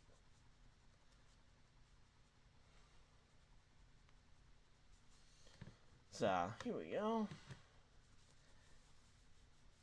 And yeah, Spider, if you have any interest in learning about racing, stick by this channel, and I will pretty much explain probably everything over the course of the season. And we might even learn something, because the rules seem to change somewhat frequently too. So here we go. Rams get the ball back, and it looks like it's going to be a touchback, so it's going to be brought out to the 25 for the Rams. Alright.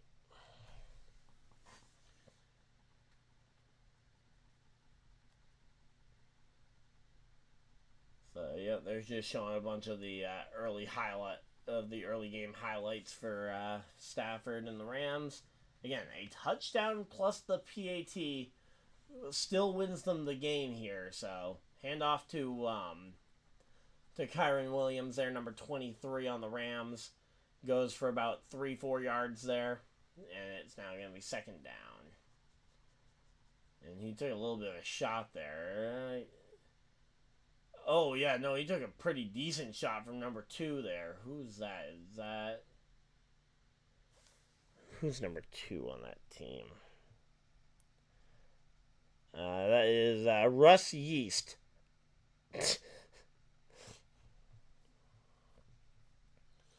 And here we go, dropping back, passing it to number 20, and 20 just fights his way as far as he can, and it's going to be first down Rams, but, I mean, who's that number 20? I don't even know who number 20 on the Rams is. I think this is actually the first Rams game I've actually commentated this year, too, which is, oh, no, number 2 is C.J. Gardner-Johnson. I was looking at the wrong roster. I was looking at my Rams roster when I was saying that. So number 20, that is Ronnie Rivers on the Rams, and he is backup running back to Kyren Williams. So here we go. Takes snap, looking, fires over the middle, and finds Puka Nacua for 9 yards. And Puka Nacua, that is a fun name to say. I will say that much. Puka Nacua, one of my favorite named players to go and say. But yeah, so it's gonna be second down and 1 here. I think you just hand it off to either Kyren Williams or the other guy we just talked about, Ronnie Rivers. Hand it off to one of those two here and have them attempt to try and get it. If it fails, then you go for a third down play. And yep, here we go. Hand off up the middle to Ronnie Rivers. And he gets the first down and a few more yards. And we're going to be in business. Let's go.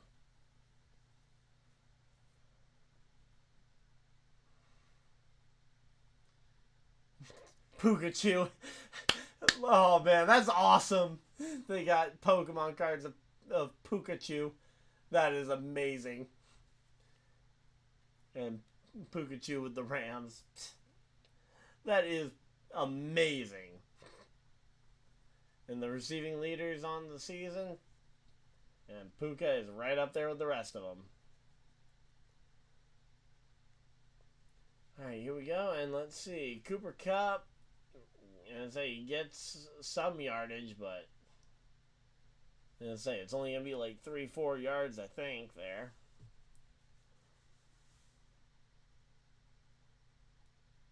Alright, so let's see.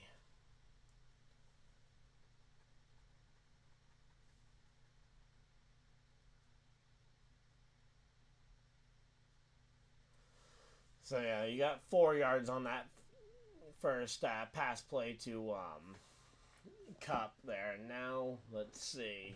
Drops back, looking for the pass again.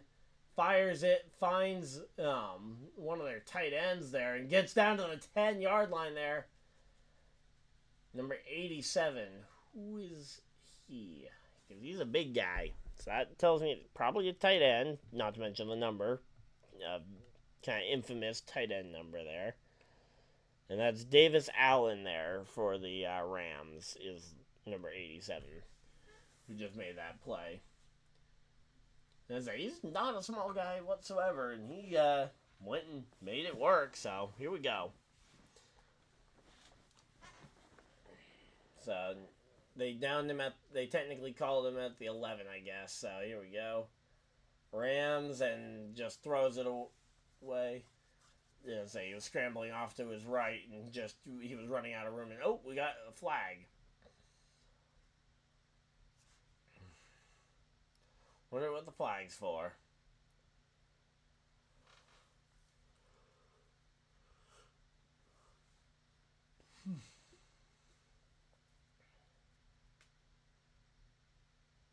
So here we go. Let's see. No foul on the play. The linemen were all... Okay, so I guess they thought there might have been an ineligible receiver downfield, and then they realized they miscounted someone or something, I guess.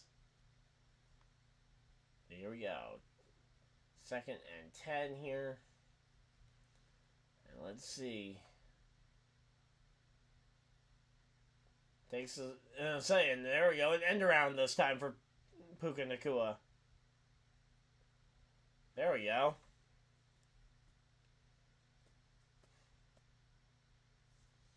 Alright, here we go. Yeah, I know. I've been up since like 4 in the morning, so. Oh, there we go. Yeah, that's what. Yeah. Forgot to change. I normally end up changing it over when I go to halftime, and I forgot to do it this time. Yeah, so we're almost done the 3rd quarter here.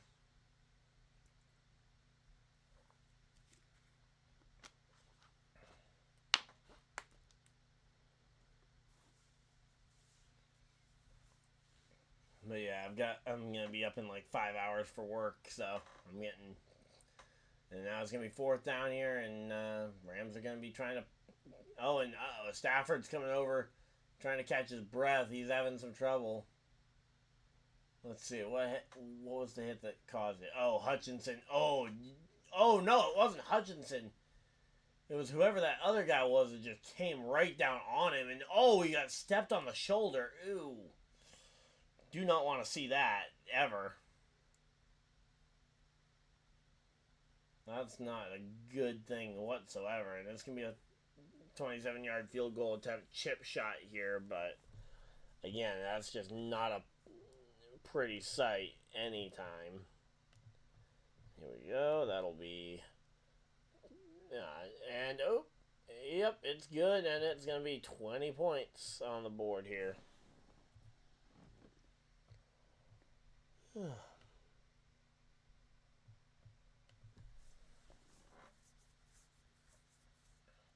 But yeah, that hit from number 54. Who's number 54? Because he initiated helmet-to-helmet contact, although I don't think it was intentional, because Stafford kind of got dropped by Hutchinson just before it. Alim McNeil. Okay, he's a third-year player out of NC State. not really much to go off of there. But, yeah, you don't ever want a D lineman stepping down on your shoulder, though.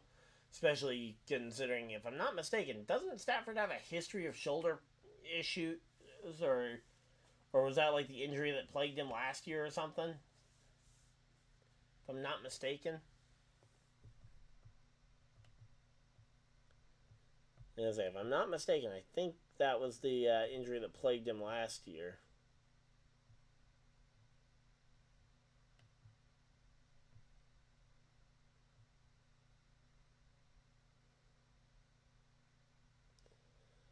Alright, here we go.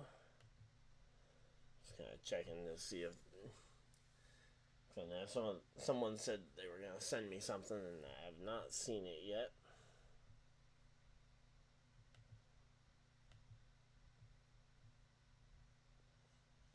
Alright, well,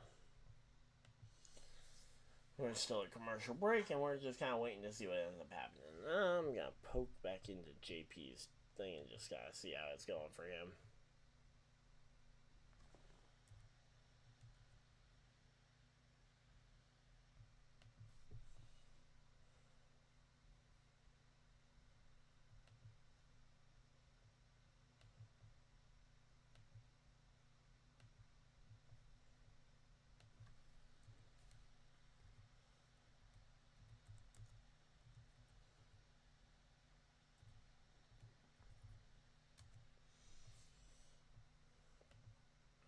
Let's see.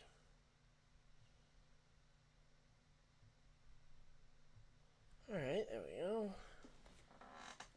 So yeah, just poke back in and see what he's up to.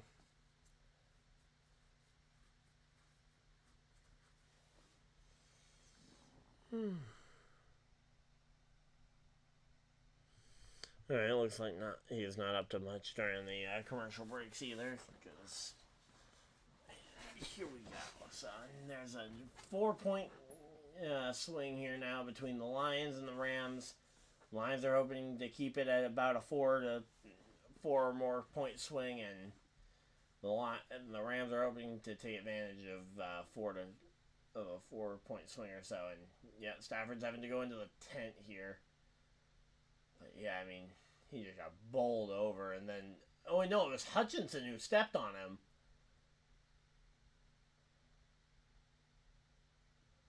And I say it was Aiden Hutchinson who actually stepped on him. Uh-oh.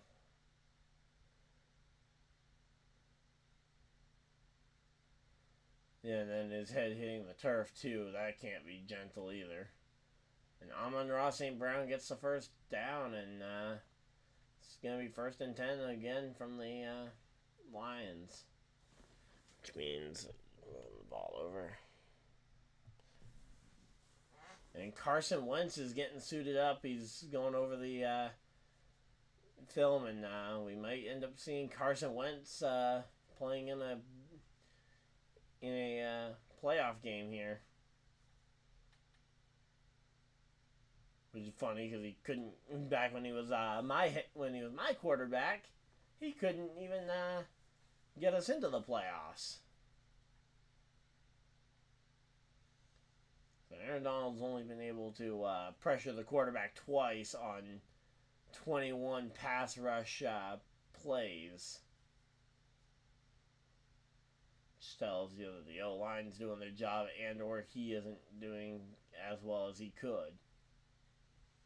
Because we've seen him do much better than that.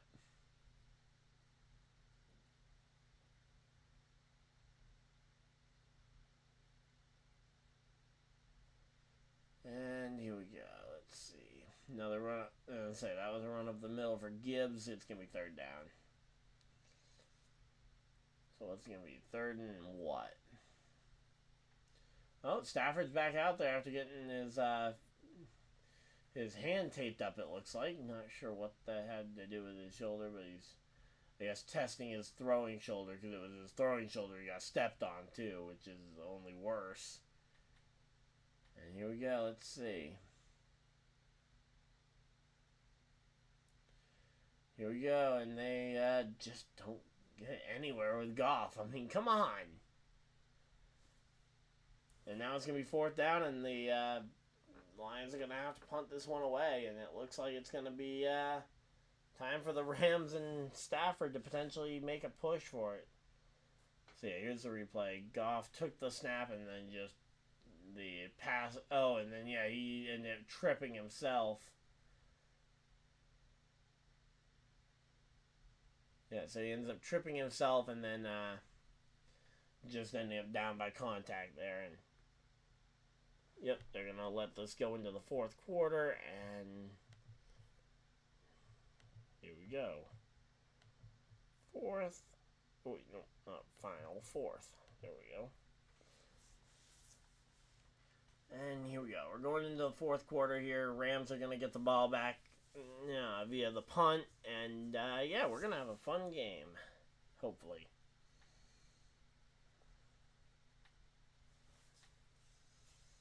Alright, here we go.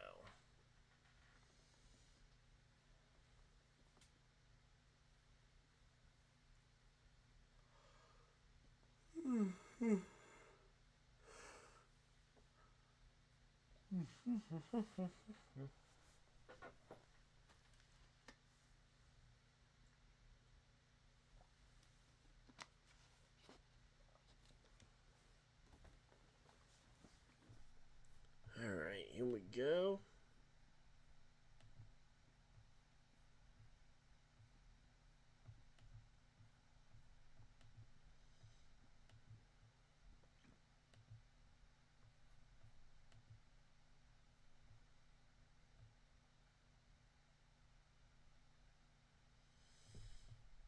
Alright, here we go. So hopefully we'll be back from commercial break here soon. We got the Ted movie commercial going on. There's just so many commercials for Peacock stuff. Like, I mean, I get it, but shouldn't your reason for, well, I guess this isn't a Peacock exclusive, because that's the weirdest thing is when you're watching something that's Peacock exclusive, and then all of a sudden it's like, oh yeah, check out this thing on Peacock, check out this thing on Peacock, and it's like, I already have Peacock if I'm watching it. If I'm watching the first thing, odds are if I wanted to watch something else on Peacock, I would find it. So here we go.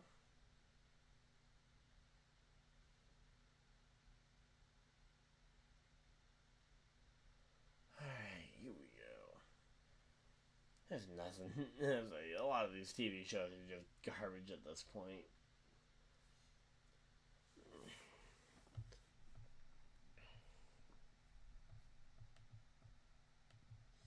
And we're back from commercial break, and we're ready to see the final quarter of play. We got 15 minutes remaining, which means, theoretically, I could be in bed by 10:30, but or not 10:30, but in bed by 11. But odds are probably not, because we're gonna have timeouts and we're gonna have people running out of bounds and other reasons to stop the clock.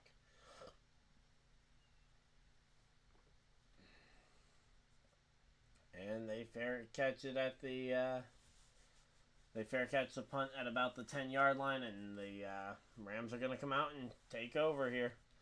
Let's see what this Rams offense can do with Matt Stafford post his injury there. Alright, here we go. Let's see.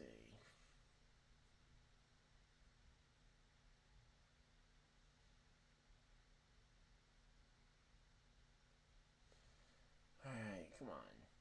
We came back from the commercial break just to go to another commercial break while they hype up ASW stats. It's like, yeah, well, if you want to make me care about the stats, give me stats for the game I'm actually watching.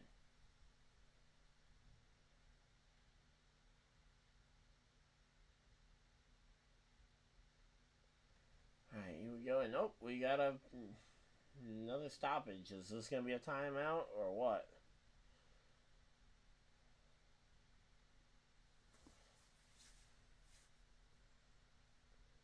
That's it. The referees came in and stopped the clock for something. And now they're pulling Puka Nacua off.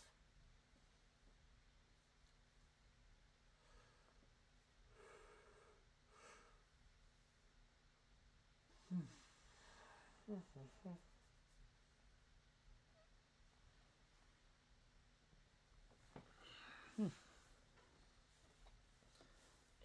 here we go. Let's see. Rams, Lions. Let's see what's going to happen here.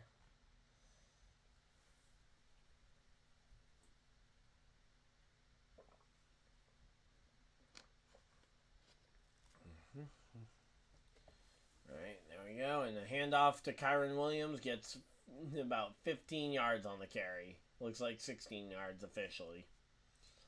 And it's going to be 1st and 10 here.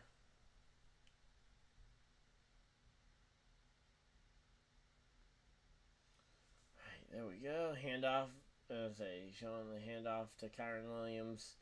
Managing to make use of the entire of all the gaps created from that Rams O-line. Alright, here we go. And another handoff up the middle, and this one's not going anywhere though. Might have gained a yard or two, but beyond that, it's still going to be 2nd and 9 at best, probably.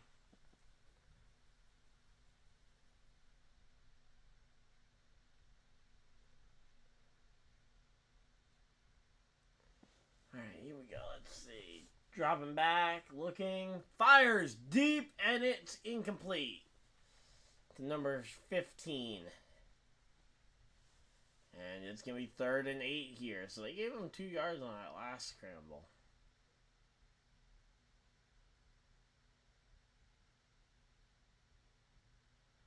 Alright, here we go. Let's see. So yeah, so that guy was covered by Brian Branch, which is funny. Spider, I am literally trying here. I've literally been up since 4 in the morning.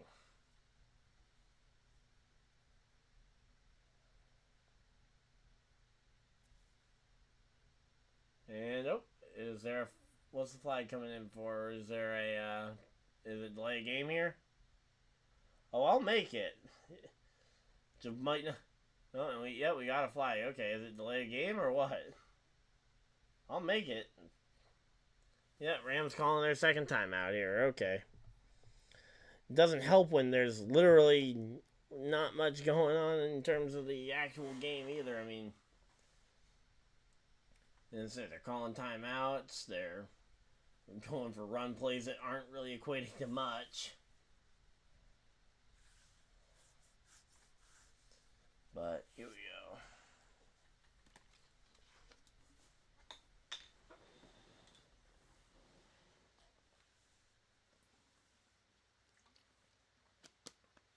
Here we go. 3rd and 8 for the Lions here. Stafford under center.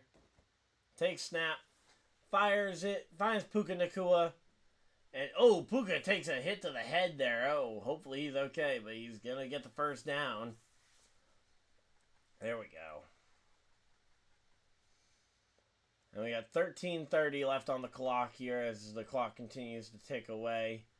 And they're going to show a replay of this because that hit looked pretty bad. I don't know if it actually was as bad as it looked. Oh, yeah, no. Number 95 just leans his head right in for the contact. I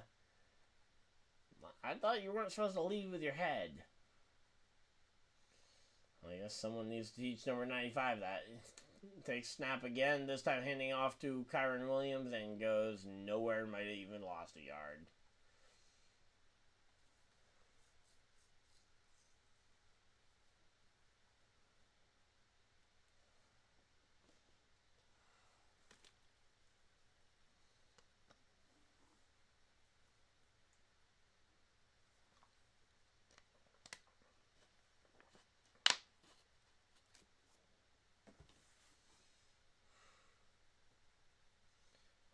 Here we go. Let's see.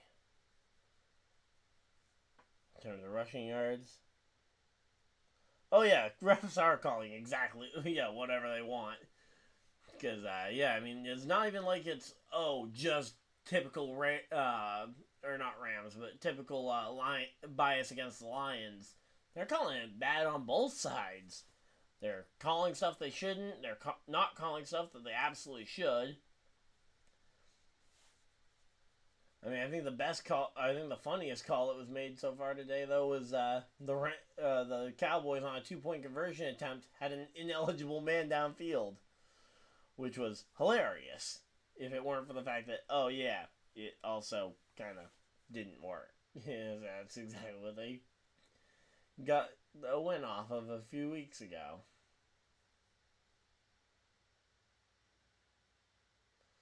Alright, there we go. Run up the middle for Kyron Williams. Gets about 5-6 yards here.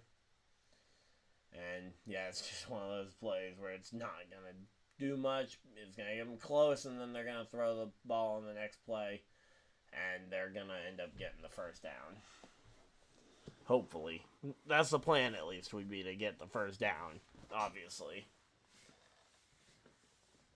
Alright, here we go.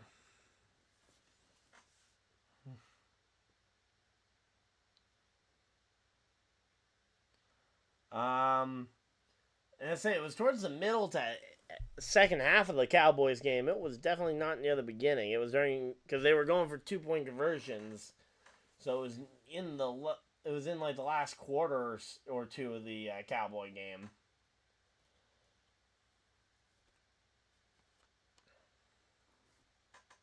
I don't remember exactly which touchdown that 2-point conversion attempt was off of, but yeah, it happened towards the end of the game where they were having to go for 2-point conversions to try and keep the game within reach.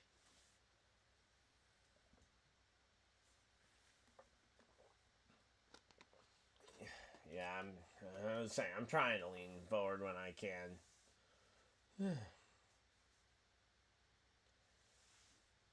And, oh, wow. Puka Nacua got body slammed there by a defender after the catch there. And we got 10 minutes even left on the clock here. Showing Puka Nacua highlighting this play again. There we go. Goes around. Absolutely torches Brian Branch. Although I don't know if Brian Branch was even looking at him at that point. But Puka gets there. Breaks free of number 29. And then number 34, I think it was, that body slammed him. Yeah, well, and because that's the thing with the bad calls is that when it's going on both sides, that's where it really feels weird as to whether or not you're allowed to win or not. Wait a minute. Did the Lions just stripped them? The Lions just got the ball back. We'll have to wait and see if they declare him down or not, but the Lions ended up with that ball somehow. I don't know if it was a strip sack or what happened, but they're going to call it 2nd and 11 Rams ball. Okay. So they're calling it 2nd and 11 for the Rams. Inside the, at the 14-yard line is where the line of scrimmage is here. And Matthew Stafford drops back, finds, not Cooper Kupp, that's Ronnie Rivers there for about 3 yards. And now it's going to be 3rd down and about 8. So here we go, 3rd and about 8. Not really sure what happened on that previous play where it looked like the Rams had either fumbled it or had let the ball get loose to the point where the Lions had it. All right, here we go. So we got 3rd down and we're going to a commercial break. Are you kidding me? Come on. Did someone call a timeout? Do we have an injury? What's going on here?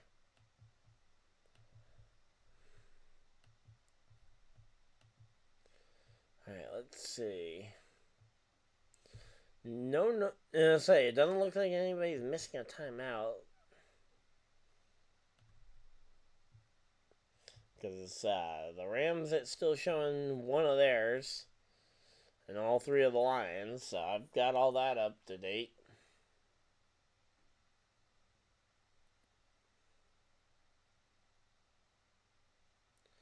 Alright, well, there we go. So we're still in commercial breaks are just the most annoying thing in sports. Because they take forever. Especially when you are actually... actively, when it feels like the game is actually making progress constantly, and it's like, yep, and then all of a sudden the commercial break feels even longer. Alright, here we go. Hey, JP, how's it going? So, we got JP in the chat. It's going alright. It's just, this game is getting really slow at the end of this thing, and, yeah. As I say, the game's close, which is good, but it is just slowing down a ton right at the end.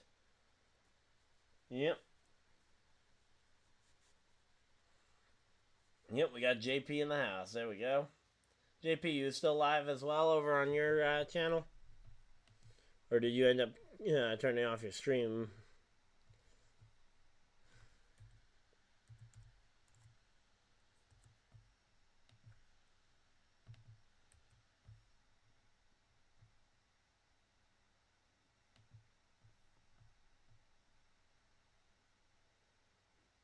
Okay, JP is still live. Okay.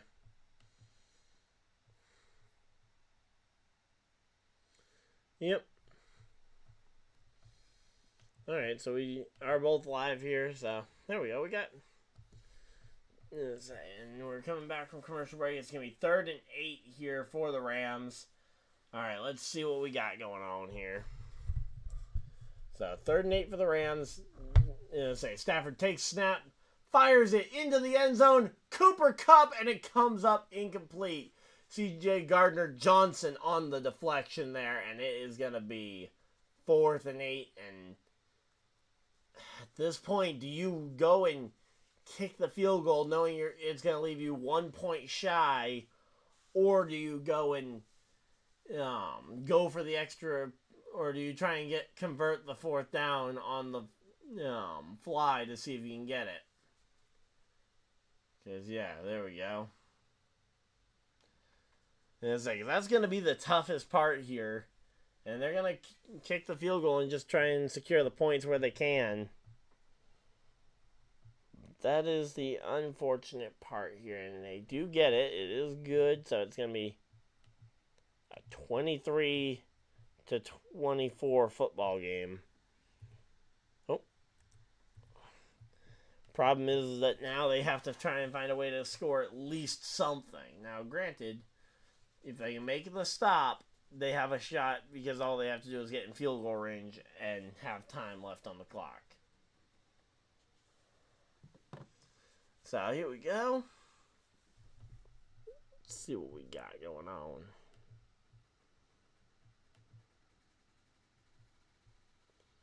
So Brett Maher got the field goal.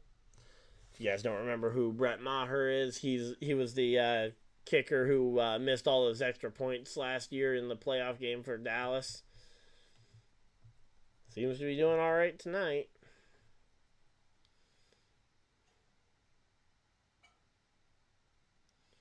All right, let's see. So the touchdowns so far tonight have come from Puka and Tutu Atwell for the Lions, or for the Rams, and then for the Lions, you had a rushing TD from both Gibbs and Montgomery, and you had Sam Laporta catch the lone touchdown from Goff. All right, not doing too bad there. All right.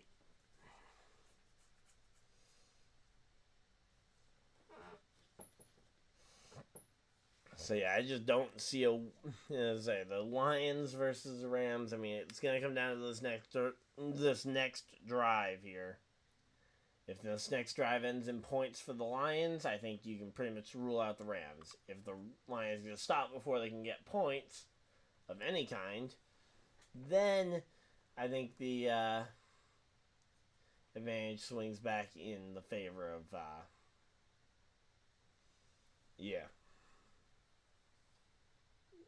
swings back in favor of the Lions.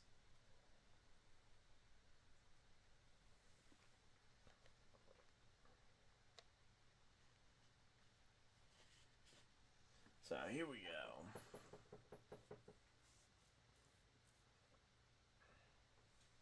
Let's see what we got. So we're coming back from commercial break, and they're showing some sort of Deal or No Deal Island thing. Not really overly interested. Are they making a spaghetti sandwich?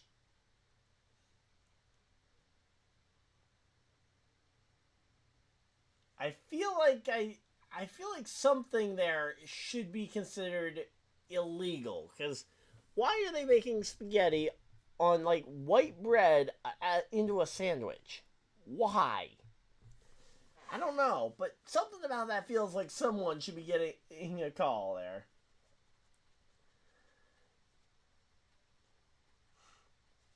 Yeah.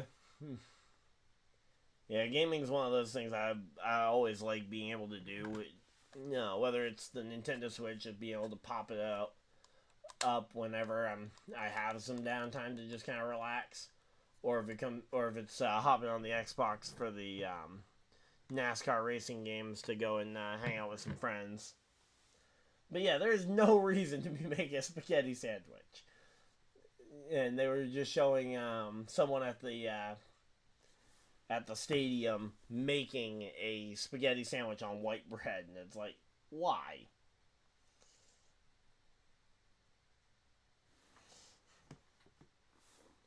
There is no reason for that. I can pretty much safely say, that is not something I would want. Like, spaghetti on its own does not need bread, and it certainly does not need to become hand food, or food that you can eat with your hands. Although, granted, toddlers make it look very adorable while doing it that way.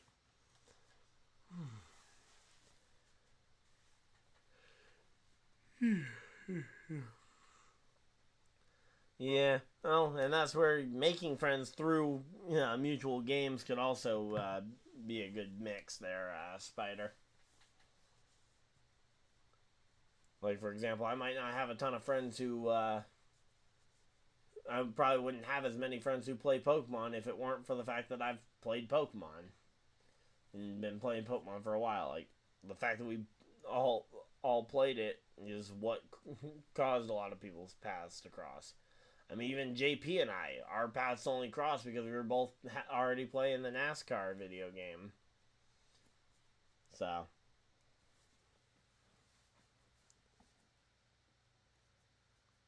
yeah, that's one of those things where it's like, yep, that's a nice, easy way to kind of make friends and work from there.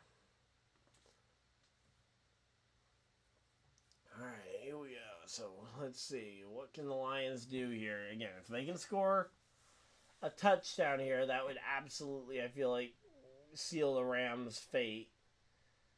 A field goal, I think, just prolongs the suffering of this. And then, if they get absolutely shut down, then the Rams have an actual good shot at doing something. But there we go. Goff just has to throw it away, and it's 2nd and 10 here.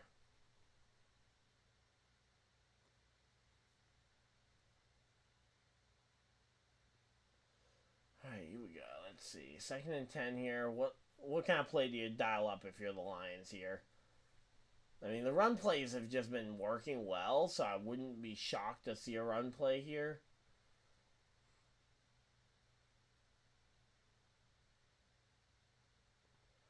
Alright, and uh-oh. So there we go. They run the ball, and it goes 3rd down here.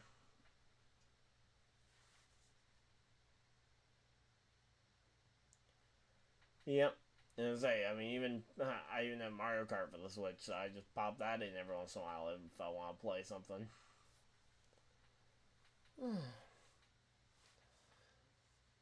So here we go. 3rd and 4 for the Lions. If they can convert this, again, it's all about converting. And it's incomplete, and it's 4th down.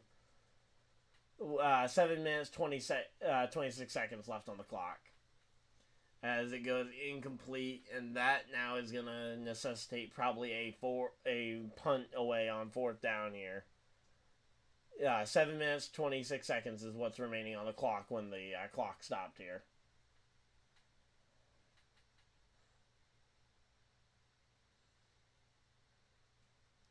So there's still some time, but it's going to start to become crunch time depending on what the Rams can do now that they've got a possession. Because if the Rams can just run the ball, slow the pace of the game down, get into scoring position, and then just try and draw out the game, they could very well end up doing that and just make this a game where, hey, you know what? We made the right call at the right time.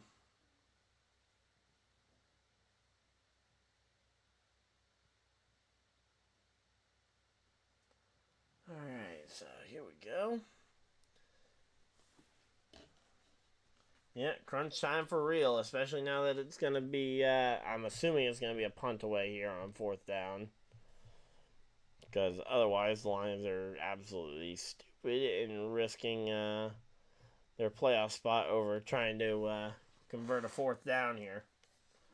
When they already have the points lead right now, as is.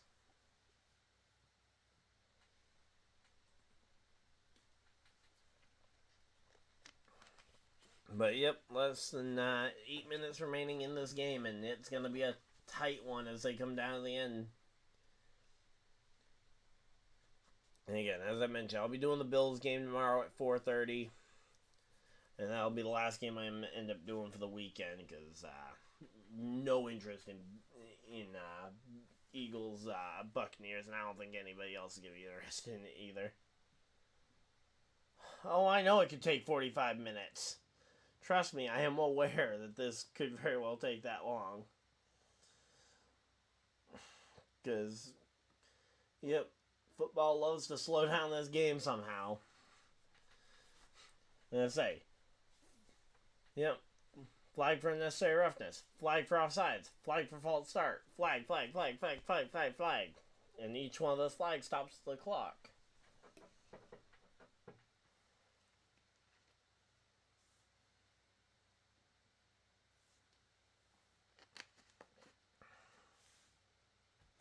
And tell me that that's unrealistic. Go ahead. Try and tell me that that's unrealistic. Oh yeah, flag for that, flag for this, flag for that. Sometimes even throwing a flag for something that isn't even a thing and ends up picking it up later. I mean, like, oh yeah, no, there was no foul on the play. You say, despite some people, if you ask around, like for example, say, it's like, oh yeah, no, there's no foul on the play. It's like, yeah, right. There's definitely a foul on the play. You just didn't see it after you threw the flag, thinking you saw it.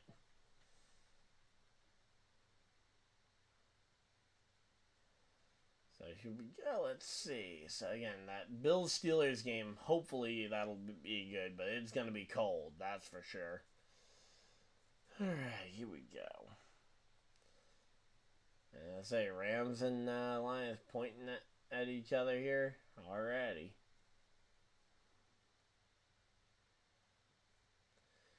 And here we go. Let's see what the Rams can cook up here.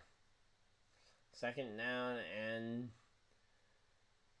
Kyron Williams is on the sideline. Uh-oh. Hopefully he's okay. You never want to see the starting guy on the sideline with his helmet off. That usually is not a good sign. So 2nd and 8 here for the Rams. So the Rams are backed right up against their own one. Yeah, I'm in Maine.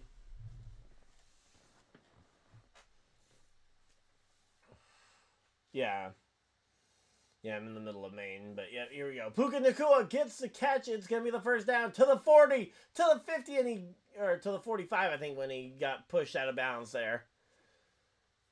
So Puka Nacua out of bounds at about the 45-yard line here for the on the Rams side of the field, but he manages to get them a bunch of breathing room behind the line of scrimmage, so they don't have to worry about getting a safety at all.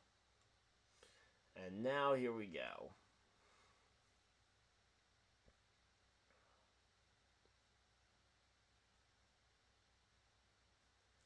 Alright, here we go. 1st and 10 for the Rams here. Let's see. What kind of play call do you call up here? I would imagine this is going to be a run play here.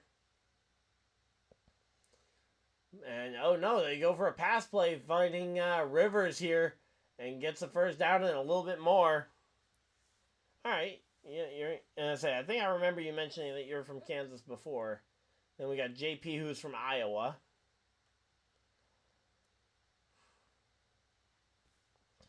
So yeah, we got people from pretty much all over around here. So most yards by a rookie in a postseason game. Puka Nacua just absolutely showing out here. And here we go. Let's see.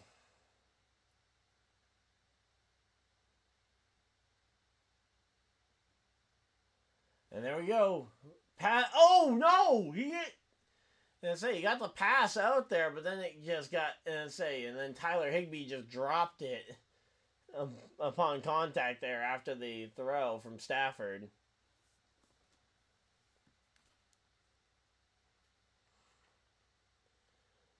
Yep. Oh, weather is definitely not that bad here. It's 25. It's 25 degrees, and we got basically a light dusting of snow instead of the crazy cold that you guys got, or multiple feet of snow.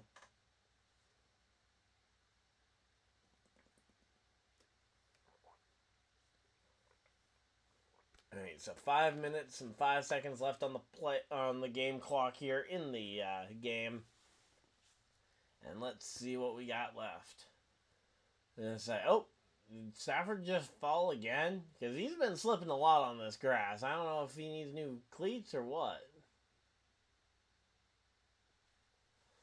Alright, here we go. Let's see. 2nd and 10 for the Rams. Stafford in shotgun here.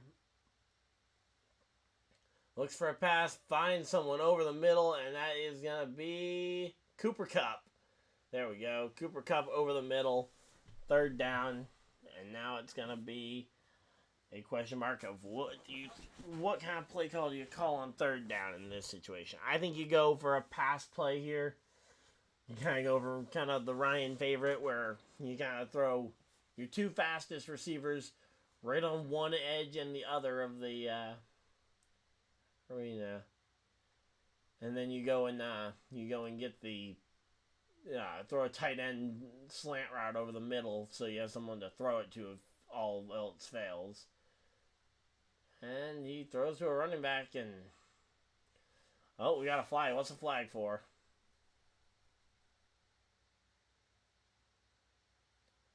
Alright, here we go. Let's see. What's the flag for? There is a flag down.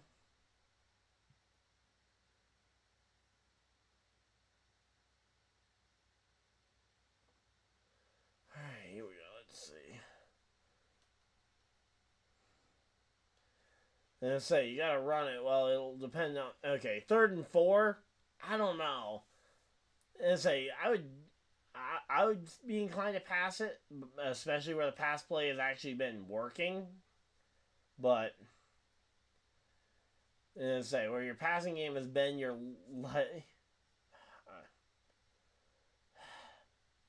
I'm trying.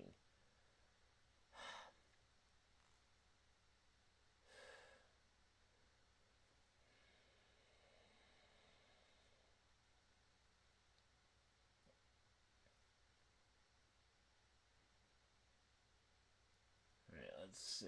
What do we got going on here? So 4 minutes, 20 seconds on the clock here, and the penalty went against the Rams.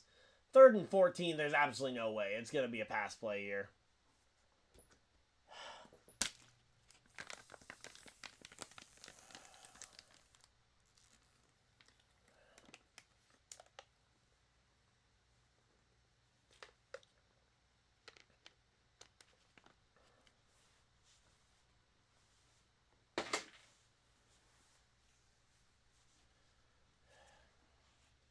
So 4 minutes, 20 seconds. You're 14 yards away from a 1st down, 3rd down. There's no way you run the ball on 3rd and 14. Oh, wait. Oh, are they trying to figure out what the placement of the ball is? Or why are the refs out there? Why are the refs getting more screen time right now than the coaches?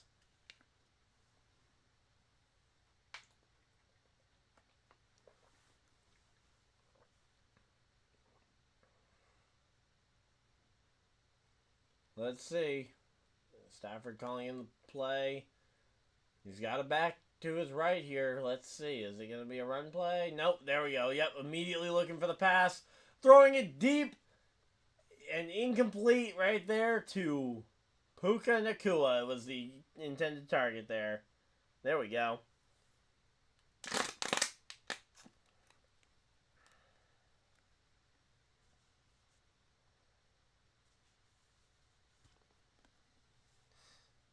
Yep, incomplete, and that's going to be 4th down here. And the Rams are going to send out the punter, so it's going to be pretty much over because now the Rams have to try and stop Detroit, but Detroit's just going to run the ball.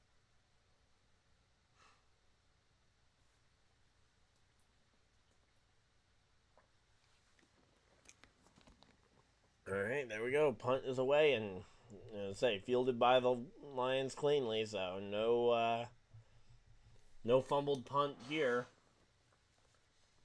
And let's see what's going to end up happening.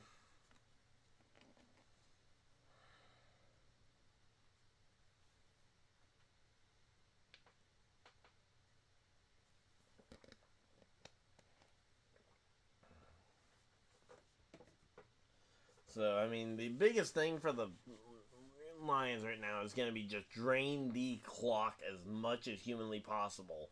Especially where the Rams have already used up 2 timeouts in this half. I mean, you've got plenty of time. You can run the clock down pretty effectively. Again, the Rams can only stop the clock once, and obviously you've got the 2-minute warning still upcoming. But beyond those 2 instances, there's no automatic stopping of the clock. You either have to be able to spike the ball, which the defense can't spike the ball, or I guess potentially force someone out of bounds without pushing them backwards, I guess.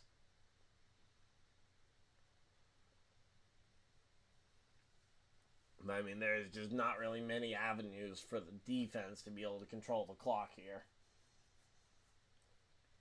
as opposed to the offense, who can decide what play call to run and help decide it.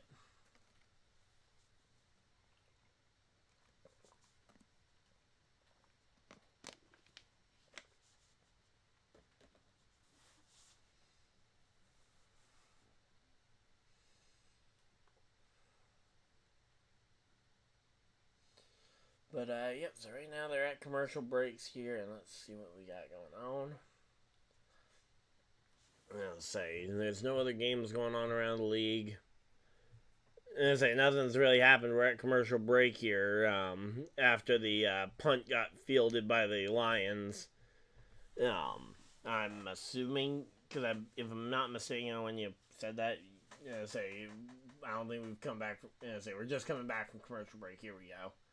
And they're showing some of the highlights with Stafford, talking about his stats, showing off Jared Goff's stats.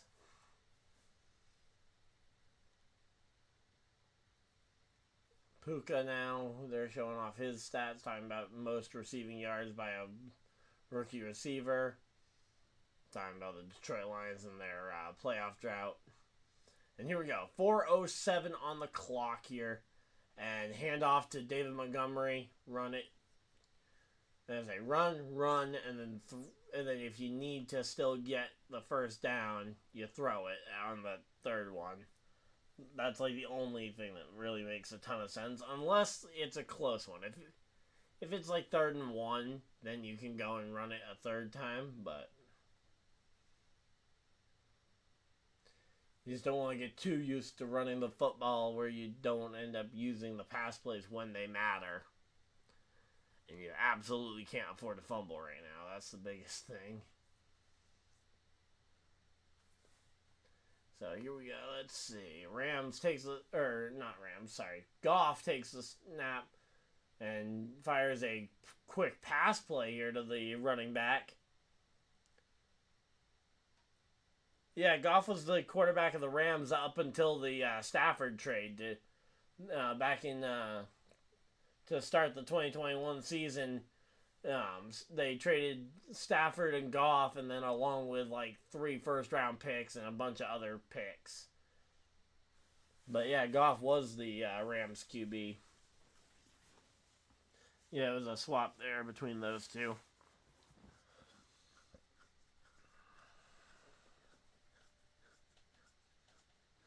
So here we go. 1st and 10 for the Lions, and another handoff to David Montgomery, which goes next to nowhere. But again, they're just running down the clock right now. We're at now 2 minutes and 30 seconds and counting. 23, 22, 21, 20. And they actually gained 1 yard on that play. I don't know how they did it. It certainly didn't look like it. Yeah, this is a pretty decent game. A pretty big game, yeah, because, I mean, again, both quarterbacks are playing against their former team. And in the case of the Lions, it's a big deal just for them to be in the playoffs, because they haven't been in the playoffs for, like, what, 10 years? Something like that? 10, 12 years, something like that, since the last time the Lions were playing meaningful football in January. And it's definitely close. The biggest thing, though, is just, at this point, we're just waiting to see the clock completely drain. Because that's kind of my one downside to long, drawn-out games like this, is that it's still close, but it doesn't feel that way, because it's like, yeah, but the Rams have no real way of getting the ball back at all before the game ends up getting called here. The last time they won a playoff game was in '91, but they made the Lions made the playoffs at least 1 year with Matt Stafford back in like 2012, I think. They made it, and they were our first round exit, but they made it, which was the biggest thing.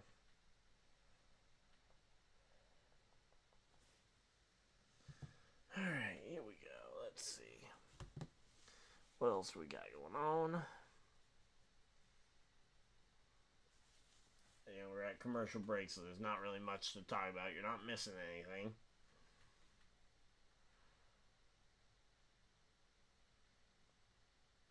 You think they're going? You think who's going? Because I'm still at commercial break here. Oh, okay. You think they're going to the big show? I don't know. I mean, I just think there's too many obstacles right now for the...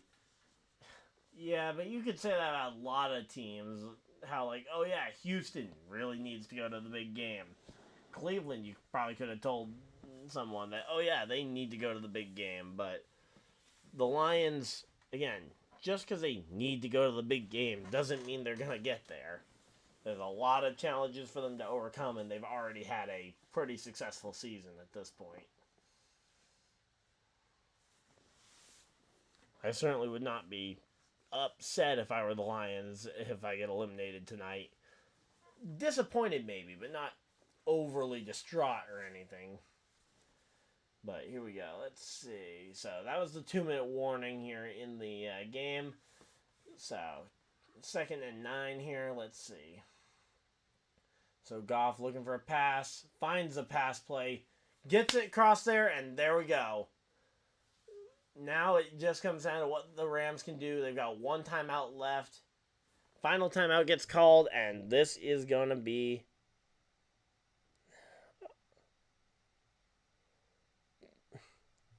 They want it more than what? They want it more than the Lions or than the Rams? Probably, because the Rams were just in the Super Bowl like 3 years ago. But just because you want it more, I mean, you gotta actually you gotta be able to outplay a team that's more talented all around than you. Because I mean, you're gonna have to play possibly that Eagles team.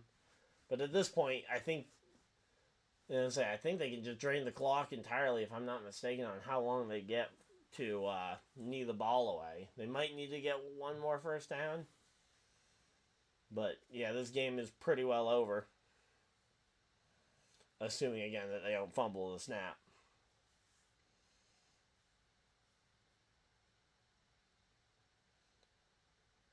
Yeah, there we go. They took the knee, and they're gonna potentially win their first. So they are gonna win their first playoff game here. Since 1991. 1991 being the last time the Detroit Lions won a postseason game. And this is going to be big for the city, but again, just the monumental challenge of trying to even get to the Super Bowl right now is not... The score is, you can see the score right up there. The score is 24-23. And they're just kneeling the ball away, and we got 1 minute left on the... We got 1 minute 5 seconds. 4, 1 minute 3, 1 minute 2, 1 minute even. 59, 58, 57. Yeah, that's the score.